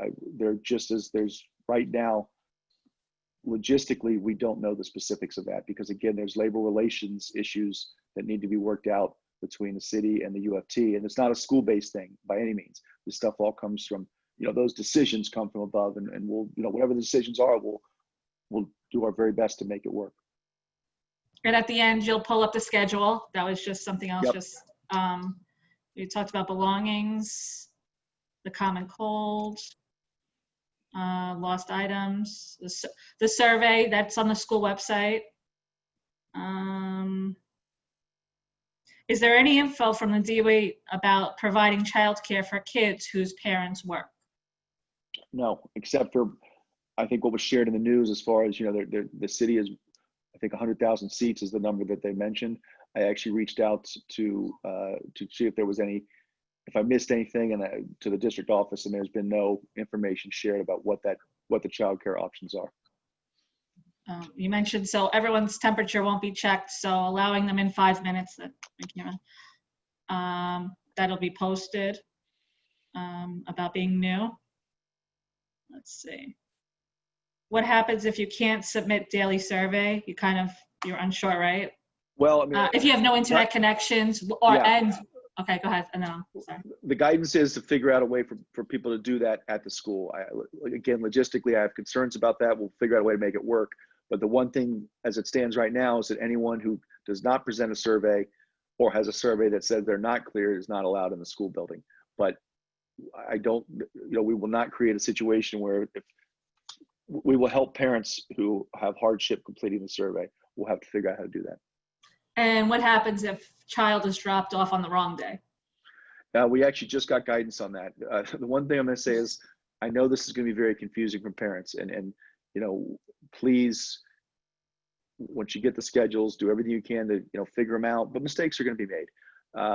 The guidance that we've received is, the children, if a child does show up on a day they're not supposed to be there, we can't just add them to a cohort, because that, for lack of a better word, cross-contaminates. And I hate to use that phrase, but that's the only way to explain it. The child's going to be in a classroom with a staff member, and the parent will be contacted to come pick up the child. That's the guidance that we have right now. Okay. We are doing remote learning. I am very nervous because I am not smarter than a third grader, and I doubt I will be smarter than a fourth grader. I know it will be hard to coordinate online classes, but will they be able to do at least pre-recorded lessons so they know how to do the lessons? I'm worried about having to know material she needs to learn. I understand. I do. Yeah. I don't have a great answer for that. Everything we're getting right now, as far as the information that's put out related to remote learning, is that, especially people who go into full remote, is that it will be, it will be instructionally rigorous. There'll be support. I don't know what that looks like yet, and I do understand and your anxiety. I wish I had something I could do just to alleviate it, but I don't. The information that's coming out to us right now, and it's been shared with the public, is that the students who participate in full remote will have an engaging and rich instructional experience. What that looks like right now, I'm sorry, I just don't know. Okay. Will third grade have one or more teachers by subject this year? Yes, we're staying departmentalized in third through fifth grade. We thought about switching. The truth of the matter is, instructionally, from teachers that have been used to just teaching, ELA or just math or just, science and social, and they've gotten used to those content areas, that having them switch to teach all 4 major subjects, as well as get used to a new platform and figuring out how to pace all of it instructionally, it just really was not something that was going to be worth the switch. So yeah, we're staying with that. Was any thought to using a COVID app check that asks several questions about symptoms before leaving home, and a barcode is sent back that a child can or cannot attend school? I can't speak to that. That was a decision. The policies as far as scanning children coming into the building are made centrally. So I don't know. And again, schools don't have the latitude to deviate from what the guidance is from DOE as far as, scanning anyone entering the building. The system they have in place is similar to that. It's not a barcode, but it's, once you complete the survey, I think it just says, hey, you're cleared or something like that. So it sounds like it's probably similar. That particular app, though, I don't know what was considered. Open windows in the winter for ventilation. Yeah, that was raised by principals as well. Right now, the recommendation of the guidance is that we're going to have to leave the radiators are going to be up very high, and I know that's not a good answer. I'm saying it out loud. I know, but right now that is the guidance that we're getting. How often will bathrooms be cleaned, disinfected throughout the day? Regularly is the phrasing that is in the enhanced cleaning protocols. Disinfected nightly and regularly cleaned throughout the day. There is no indication of exactly what that looks like. And again, another not good answer, but it's just that's what is, as far as the custodial responsibilities from the DOE, that is what is being shared with principals, that everything is to be cleaned regularly throughout the day. Do we know how children will be spaced out in each room? Desks will be set up. There'll be probably about 10 desks to a room, and they'll be set up there's a particular number of square feet that's supposed to be between each desk. So there will be spacing between them, I guess 6 feet between each child. And this one, if you need a computer, you can reach out to Miss Agrinsoni. Or if the link is on the website, if they need a computer, I'm not sure if it's there. I just so you don't have to answer that one. Just a concern about making sure that there's soap in the bathrooms. It's been an ongoing issue in the past. Yes, same concern. That's been, custodian's been directed to make sure that's taken care of. And if bathrooms are limited, how often will they be cleaned? Similar type of. I can't speak specifically to the schedule. I don't, some of what you're asking are staffing issues with the custodial as far as having sufficient staff, and I don't, that's a custodial budgetary issue. Just at that CEC meeting that's coming up, some of these questions, they're all outstanding questions. They're probably, I would strongly recommend that, if you're not able to, maybe there's a parent or two representatives that plans on attending that CEC meeting. And again, I don't know the date yet, where Mr. Dodonna will be there. These are, he's in charge of these things district-wide. These would be good questions for him to address, because I honestly can't speak. What I'm telling you is the guidance I have, and I know it's not very clear. Yes, they could always opt into blended learning. Has DOE and UFT agreed on broadcasting in-person instruction? They have not, and I think it's highly unlikely. That's me speculating there, which I don't like to do in these formats, but just to be transparent, nothing that I've heard indicates that there's going to be any agreement made where teachers are broadcasting instruction from the classroom. Do they have separate or in-class toilets for the kindergarten? Kindergarten has restrooms in the classroom. Can you advise what instructional lunch will look like? Oh, and any recess time? I think, sorry. Yeah, I mentioned that earlier. What about students that take the bus to school? I don't know what busing is going to look like exactly. That's a OPT question, Office of Pupil Transportation. Principals have escalated that or brought that question up in our meetings as well. Right now, my understanding is this is very preliminary, that there would be, students would be seated apart from one another. I guess potentially students from the same household might be able to sit next to one another on the bus, but students would be spaced out on the bus. And I don't know the specifics of that. Those just have yet to be shared with me or with any administrators. Aside from MASPIF, will there be after school for kids who are in the school and those parents need extra time after 2 o'clock for pickup? There will not be. Right now, there's just there's no staff, there's no budget, there's nothing in the school aside from MASPIF for after school. Do you have any information about childcare options on the days kids are going remote? No, I'm sorry, I don't know again what the city's childcare plans are going to look like yet. I know that they're working toward expanding the childcare options for parents. I don't know, and I had asked late last week. I reached out and I was told right now there's no specific guidance on that. How will school and classrooms be ventilated come winter and or rainy days? Well, in the two new wings, or the way our building's set up, if you can picture it, you have the original building. Those are ventilated by opening windows. The middle and the new wing are ventilated through the rooftop units, which suck air out and then recirculate it. And those are being outfitted with hospital grade filters that are you've probably seen them on the news, that are recommended. They can filter out, I guess, the aerosol from the virus, is my understanding. With outdoor play, will staff make sure there is hand washing after or in general as frequent as possible?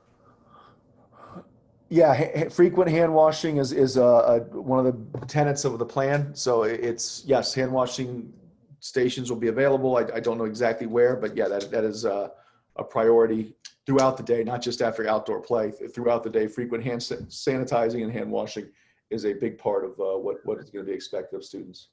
Is it possible to live stream the classroom lessons for kids who are learning remote that particular day, so there is synchronous learning and continue? Yes. Continue. No.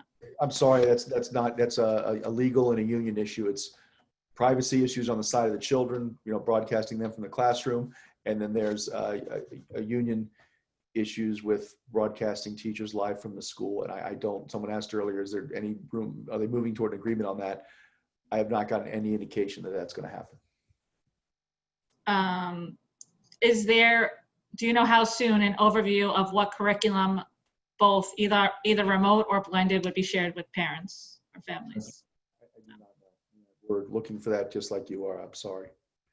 Aside from Maspeth, is Learning Tree still available?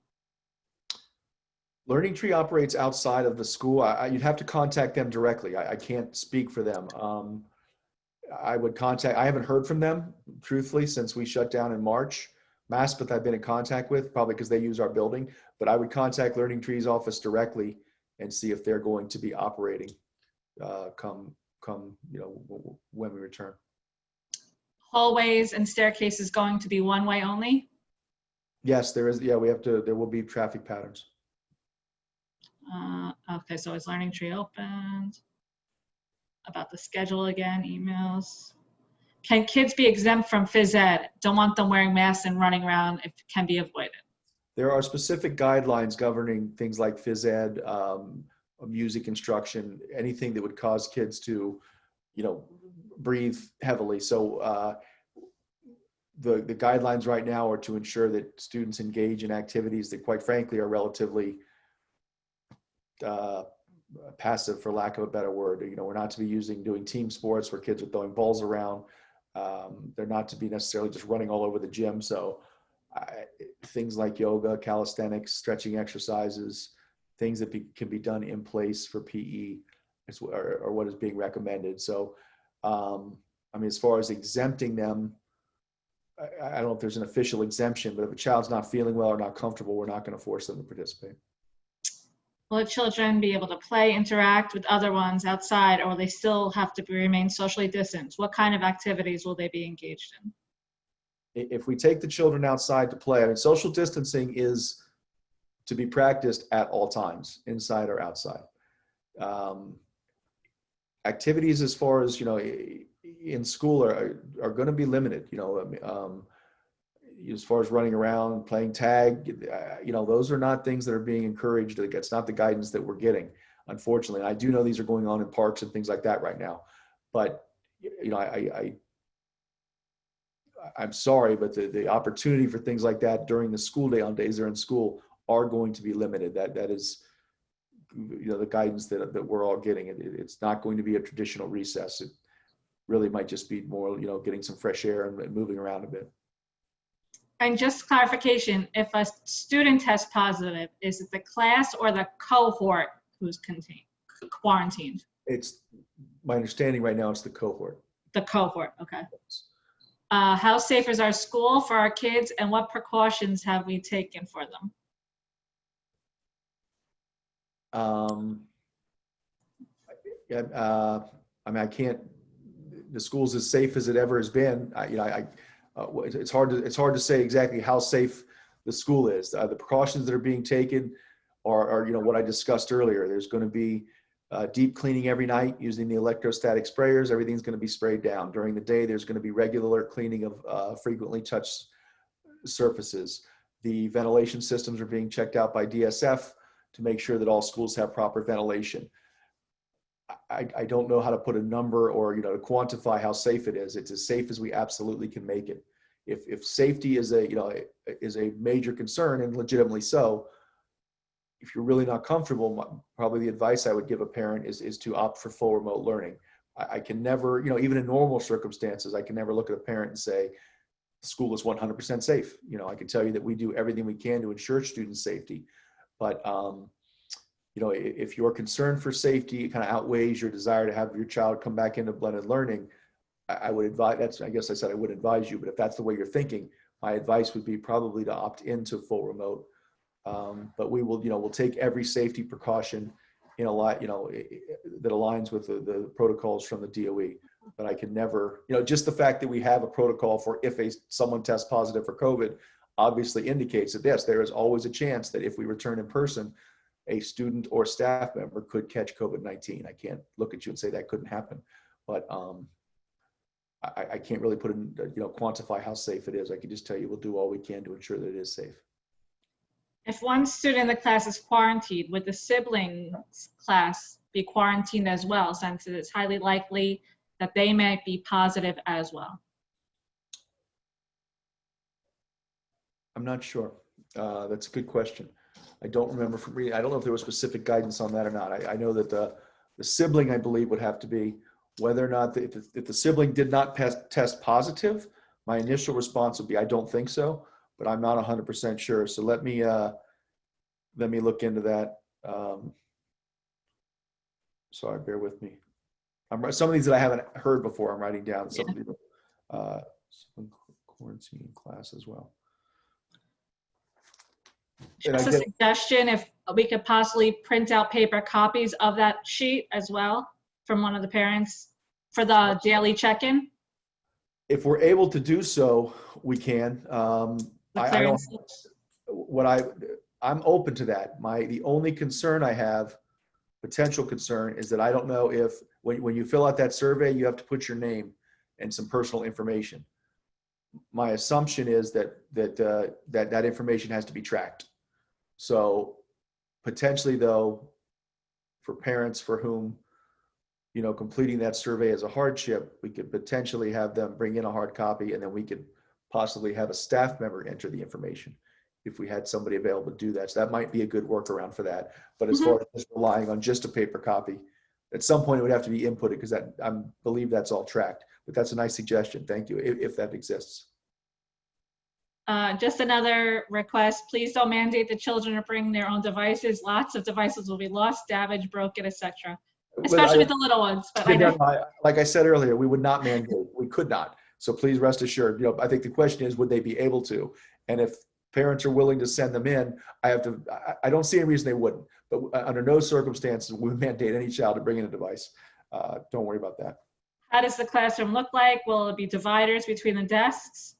Or just separating because there's less children? Yeah, just separating because there's fewer children and children wearing masks. There are no dividers for desks.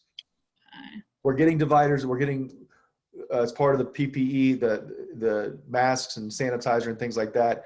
We're supposed to get plastic shields for the school safety desk and plastic shields for the desk in the main office. Oh, sorry. Yes, they were sent to the PSIS 49 email, the report cards. I had the DOE in my head from summer school. I said it, though. I'm sorry. I apologize. We've been saying that so much. I'm losing track. So yes, they did go to PSIS, the report cards and the class assignments. How will students take monthly exams if they are fully remote? I'm not real sure what assessments will look like for students in full remote. That kind of falls under the, what the full remote curriculum will look like. I'm not sure. Once it's established, it'll be clearly communicated to students and parents. I just don't know yet. And you talked about childcare. There is no information about that. And there is no calendar, right? No calendar yet, to my knowledge.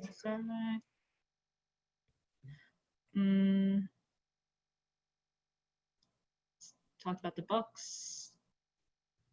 I think, would it be helpful if parents check the temperature at home? I think you answered that one. It certainly would be. And that two things. If the whole point of the survey is, particularly those, hoping the vast majority can do it online. If you can't, that's okay. Certainly checking that temperature home and then filling out that survey, with fidelity. And if the guidance right now is, even if the child has, cold symptoms, they need to stay home. And so please, I know everyone, and I know it's tough because your children are only in school 1 or 2 days, but if a child comes in coughing and sneezing or sounding stuffy, even without a fever, parents will be called to come pick their children up. So it's extremely important that if children are feeling any kind of illness at all, they've got to stay home.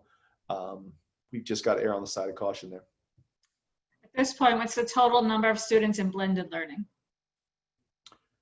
Well, I guess by default, it's about 950. Yeah. Right? Mm-hmm. It's about 950 in blended learning right now. But keep in mind, only 437 families responded to the survey at this point. Anyone that didn't respond was automatically opted into blended learning. So the remote learning number could go up, again, because you can't opt into remote anytime. Is there a concern about kids being home alone? I mean, that's obviously a concern. Unfortunately, that's not something the school has any control over. That's an issue. Parents, this is not a good answer, but parents are going to have to make arrangements somehow or another. I don't know what those arrangements are. I'm sorry. Full remote. Do you know if students will receive hard copies of textbooks or all online? No, my assumption right now is that the remote platforms will be done all online. The summer school platform this year was done entirely online. There was no hard copies of anything. I think that is the pattern that's going to be, that will be the platform that's going to be used. It's going to be an online platform. Okay. It's kind of redundant, but how far along is the development of remote-only curriculum? How similar will it be to blended curriculum? Any target date when those families will be shared with the families? I'm sorry. That's I'm really sorry. I don't know the answer to any of those questions right now. I'm sorry. And Ms. Haddon just gave us a little shout out, so I'll just give over that for now. Thank you, Ms. Haddon. If they want to get more computers, Ms. Sagransoni, fill out the survey.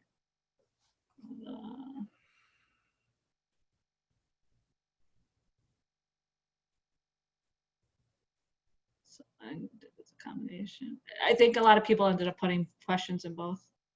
Okay. I could see a few. It's weird. I don't know what I can see. You're able to, for some reason, move this up and down. It's weird. I'm using that ThinkPad thing. I don't know. Oh, I'm on a Mac. And that sometimes you can't see it. That's one of those things. I could see a few that you haven't read. I'll touch on those too. What is ICT going to look like? I do see. I don't know yet. That's another thing we're awaiting guidance on. Right now, our plan would be just to divide the ICT classes up into thirds like everyone else, and they'd have the 2 teachers in the room. There might be us, but I don't know for sure. We're not absent guidance. Also for remote as well, they were asking. Oh, I'm sorry. I don't know about remote. That's a very good question. I just don't know that right now. The next one, I think below, cohort A has to be quarantined. That means the teacher also, it moved. That means the teacher also needs to be quarantined. That's an excellent question. If cohort A has to be quarantined, the teacher would have to be quarantined with them. Who's then teaching cohorts B and C? We raised, that question has been raised, and we don't know. My initial response would be a substitute teacher. I don't know, and that kind of flies in the face of what we talked about as far as extra people in the school. I understand that, but at the same time, we have to have people in teaching kids. So, substitute teachers are going to have to be used from time to time. That would be my initial response, but I'm not 100% sure. If a student attending 49 has a sibling attending another school and that sibling tests positive, will the student who attends 49 have to quarantine too? I'm not sure about that. I think that if I don't know. And to be honest with you, I don't know what the communication protocols would be between schools. So, if you have a sibling in a high school or for whatever reason, a different school, I guess initially we would have to be informed of that. And I don't know. My assumption is yes, the child would have to quarantine. I don't know if that would lead to a quarantine for the whole class or not. That's a good question.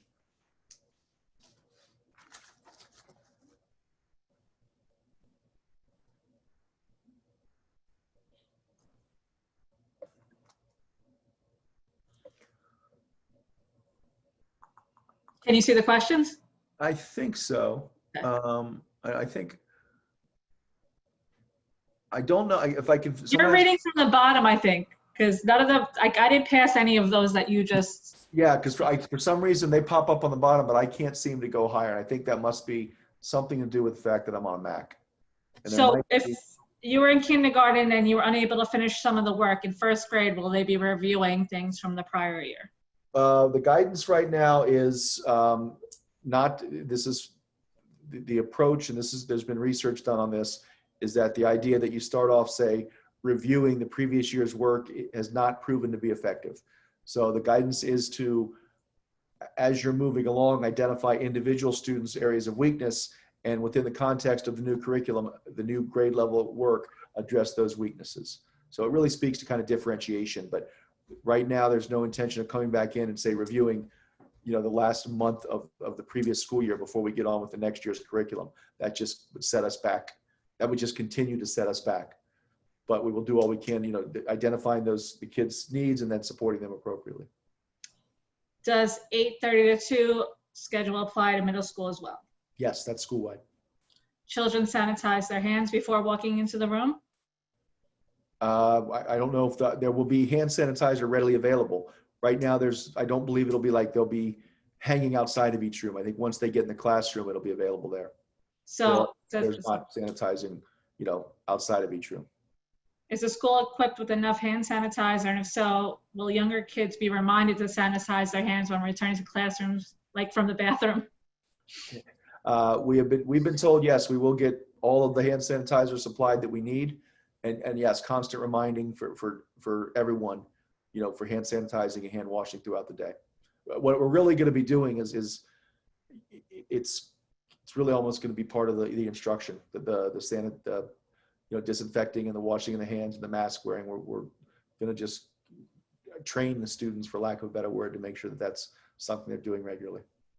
Will my child's class teacher know what she's working on the days that she's not in class? Yes, as I understand it right now, and again, there are still some unanswered questions around, blended learning and remote learning. But, the children who opt into blended learning, their teachers are my assumption is their teachers are the same teachers on in-person and at-home days. The question is, will there be any opportunity for live learning on the at-home days? Right now, logistically, I don't see that as being possible because the teachers are teaching in school. What they might receive, though, is asynchronous activities from that teacher on the days they're in school, so they'll be working on that teacher's work. Now, we may get more information, and it explains how the children who are at home during blended learning can get live instruction. Right now, we just don't have that information, and I don't see any way to do it at this time. Ms. Riley, she just wanted to give you a little shout out. Mr. Carty, I just want to commend you again on your leadership in an impossible time with such limited information. Thank you, Ms. Riley. Thank you. You're all thanking me. Thank you for your patience. I feel bad not being able to answer probably 80% of these questions, maybe even 90%. And Frankie D and family want to know how you're doing to hang in there. You're a wonderful principal, so they want you to know that. Thank you. I appreciate that. Just no need to read the shout outs. I appreciate them. I can see them. Oh, you can see them now. Oh, that's even worse. Actually, well, I didn't see that one. I could see some of them. Okay. So you can see now with everything there? No, I really appreciate the shout outs. Ms. Snell. Okay. Well, but I'm going through it. But so Kenzie's mom said that Learning Tree is up and running. Oh, thank you. So you can contact Learning Tree directly. From home, I don't have any other information. I don't know if someone could post Learning Tree's contact in the chat if you have it. If not, maybe we could get either up on PTA or on our website. Maybe PTA could blast it out or something. I think you mentioned this, though, about the bathrooms, who will be monitoring and how many at a time. Right now, the intention, my initial response to that would be we'd have school aides or other staff monitoring them. A lot of the questions, again, are based on staffing, and staffing is going to be limited. So that would be our intention. We have to figure out how that's going to work. As far as how many at a time, my initial thinking is one, and I mean, barring a bathroom emergency, but, most of them are relatively small, and it's obviously hard to monitor student social distancing in there, except when they're using the restroom. But yeah, my thinking is one. And then everything else after that, unless you can scroll down, you started answering questions from there on. Yeah, I see someone put up, thank you, Alex, for putting up the Learning Tree. No, I think going up from the bottom, that's a good question. Will substitutes be dedicated to 49, or will they be in various schools throughout this district or city, hence the virus spreading? A very legitimate concern, and one that my colleagues and I have discussed. Right now, there is no system set up where, a school has 5 substitute teachers designated specifically to that school. The way sub-assignments work is, unless you know ahead of time, like when we know ahead of time, Ms. Snell handles that. She'll reach out. She has our list of regular subs and says, listen, we need subs on Monday, Tuesday, Wednesday. Can you work? And then sets up. It's the unexpected, absences that we have to call that morning and find subs. We put into a system called Sub Central, and then we put into absence, and then Sub Central assigns us a sub. So the short answer to that is there's no system to ensure that we get the same subs every day. That does obviously raise a concern of more people being in the building. To the extent we can, we could try to cover classes in-house. But again, that's going to be a staffing issue. Having subs in the building is going to be unavoidable. We will do everything we can to use the same subs as often as possible, but there will be times when we have to, unfortunately, just have kind of random subs that maybe aren't normally in the building just to cover classes.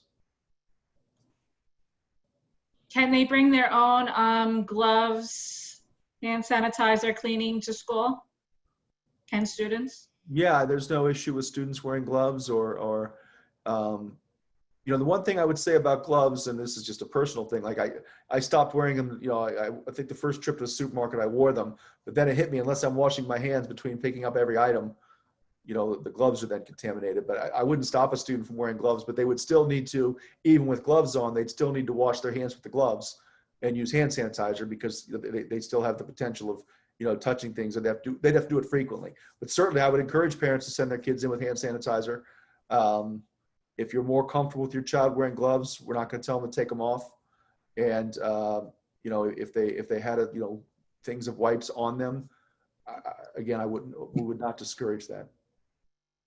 Is there a way to get a typed up version of the Q&A? I don't know. I saw that. I have to look. I know when I post the webinar, I think the Q&A might post up with it. I'm not 100% sure, but we'll try to maybe put together like a frequent, I'll see if I can get something together to get out to parents. Okay, that was it from the chat that I saw. Okay. I see one at the bottom. I don't think there's anything prohibiting children from using face shields, but they do need to wear a mask with it. That was clear that if, masks must be worn with face shields. So just keep that in mind. Mr. Carty, you have more in the Q&A. Okay. Yeah, so I just went over to that. Oh, Thanks. that actually, I think, I thought I X'd out. Q&A, let's see, we'll go down. Oh, I had trouble with this one too, didn't I? Thanks, Kim.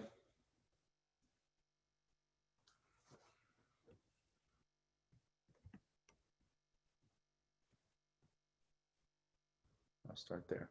Okay, can you explain again about the 3 groups? How many days will kids go into school every week? It is still very confusing right now. Okay, here's what I'm going to do actually. I'm going to go ahead and share my screen, then I'll come back to the Q&A because there was 2 things I said I'd do. So let me, okay, good. Share screen. What's still up here? Let's see.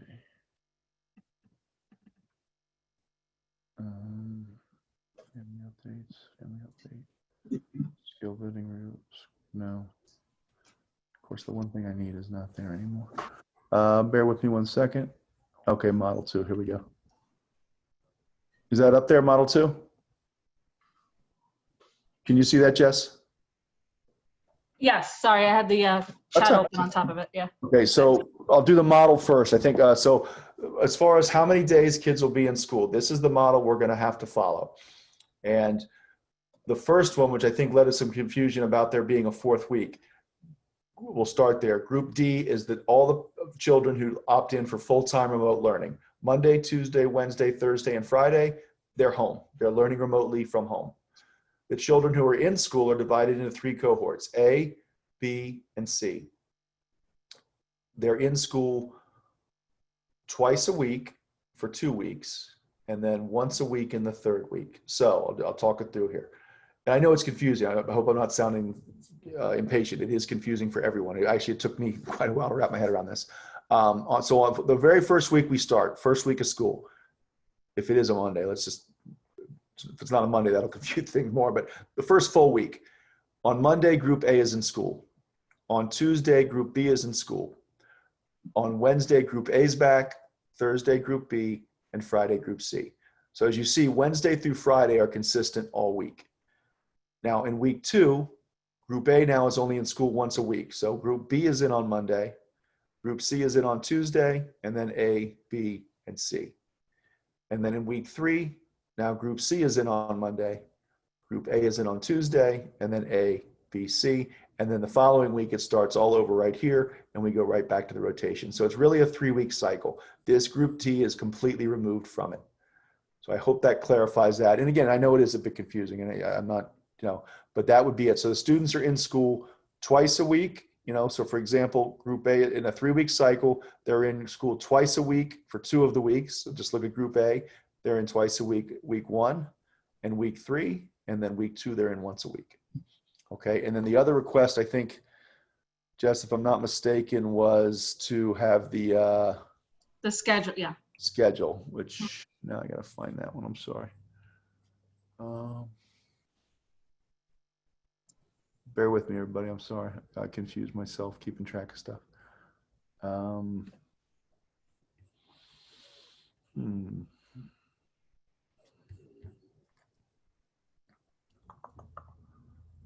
gonna stop the share for a second. I think that's what you had to do last time. Yes. Yeah.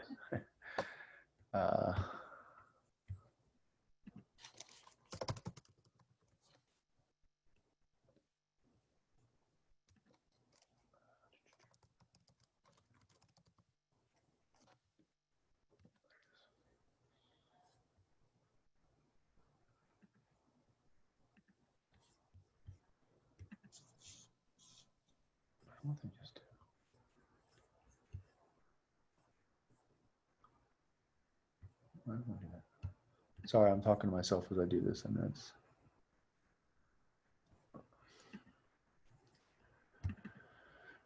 Okay, here we go.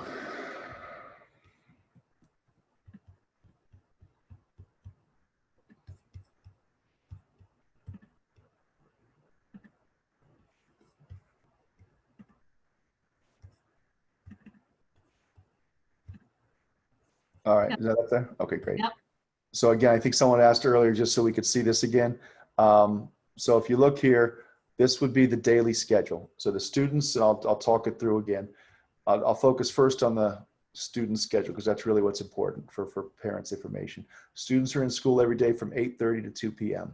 That's a 5.5-hour instructional day. First class begins at 8:30, okay, and it's divided into 47-minute periods. And they have 1, 2, 3, 4, 5, 6, 7 classes. Now, the lunch could be any of these periods, obviously, within reason, so that don't think it's always 5th period.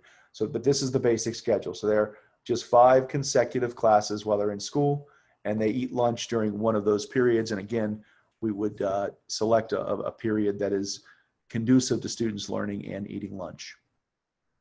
So I will screenshot this stuff and figure it out, get it shared. Now, just the caveat again to all this,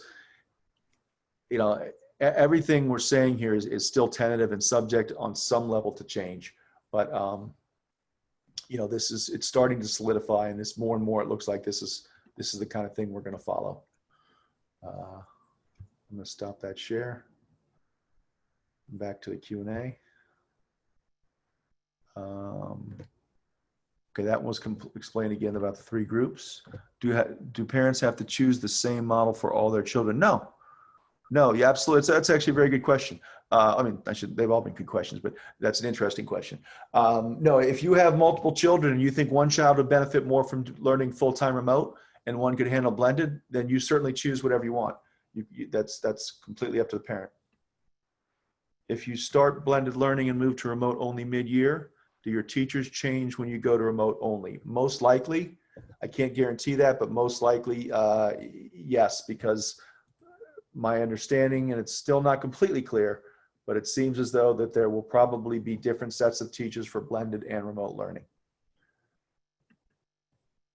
We don't have we have a couple hand sanitizer stations on walls right now.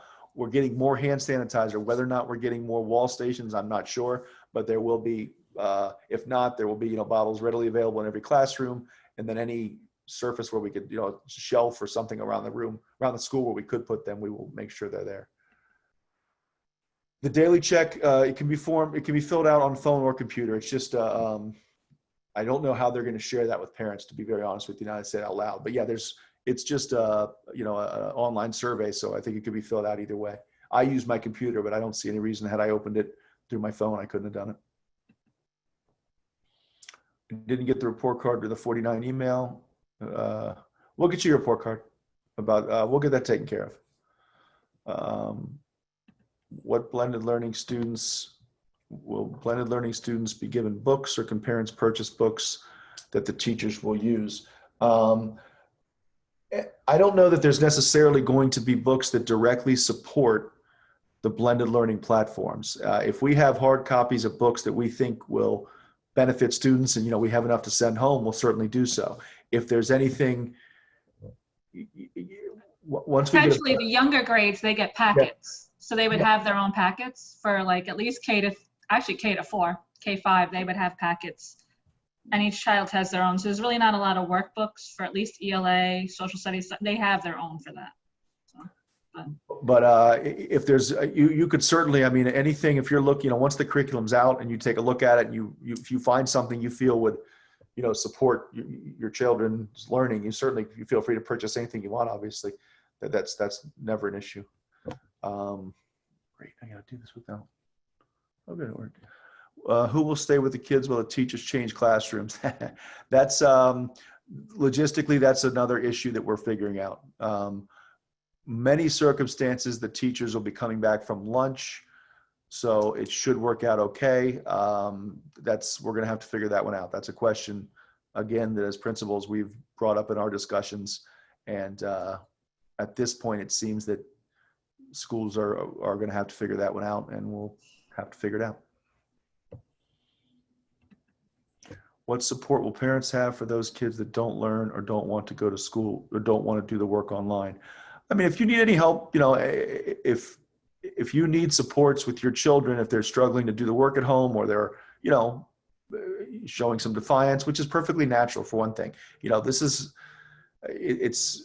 stressful for all of us, but it's very stressful for the students too. So you should not panic if you find that your child's resistant to online learning or resistant to blended learning or not adjusting well. Those are normal reactions for children to have in times like these.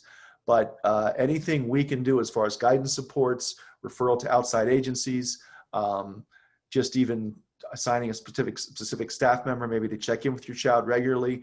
Parents know I've made phone calls to students and spoken to them, emails and things like that. We'll do whatever we can to support you. Anything that's within our power to do, we'll do what we can to help you, help your child kind of adjust and support your child if they're struggling.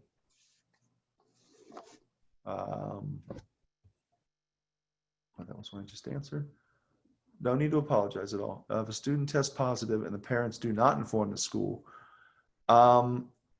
if the parents don't, my understanding is, that's a good question. The question was, if there's a positive test and the parents don't inform the school, is there a protocol where the DOH informs the school? My understanding is yes, there's a centralized protocol for, it's not necessarily only, parents, I'm begging you, if you're, first of all, I pray it doesn't happen to any of you, but I can't stress enough the importance of being upfront with us on health matters.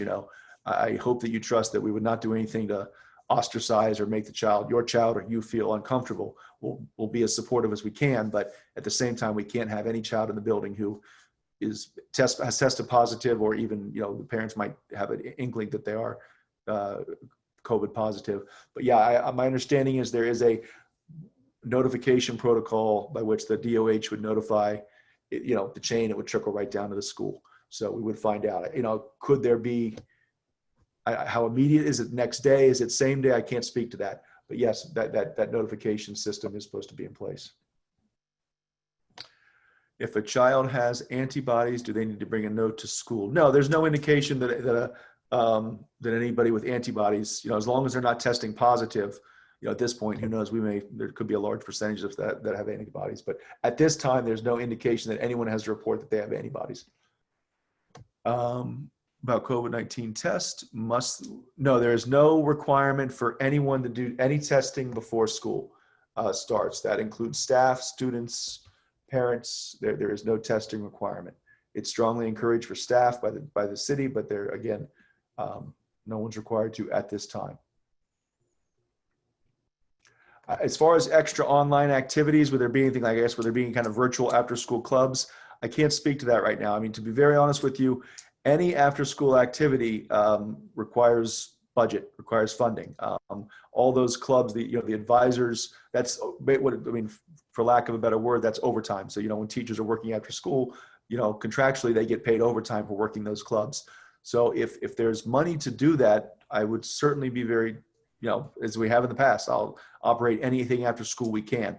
I just can't, right now, there is no money to do that. So if the budget projection changes and becomes more positive, we would, certainly try to implement those things. But, our first priority has just to be the day-to-day running of the school. That's got to be what we do first. No problem. Thank you for your patience, Ms. Duda. Are we able to make DOE emails for the new kindergarten through online now, or do we wait till school opens? Jess, we set those up, yes or no? They're already set up, so we're just trying to figure out the cohorts. We were going to send out everything together. Yeah, as far as, thank you. New kindergarten emails, you all have them. Once we establish, as opposed to sending things piecemeal, we'll send everything out at once. Once cohorts are figured out. And again, new kindergarten families, I apologize. It's a really strange way to start the year. Like I said at the orientation, we love that first day of the orientation, and then the first day of kindergarten is always, it's always really exciting. And it's just so unfortunate that we're not gonna be able to do it like we usually do. But, please rest assured, we'll do everything we can to help your child, smooth the transition into kindergarten.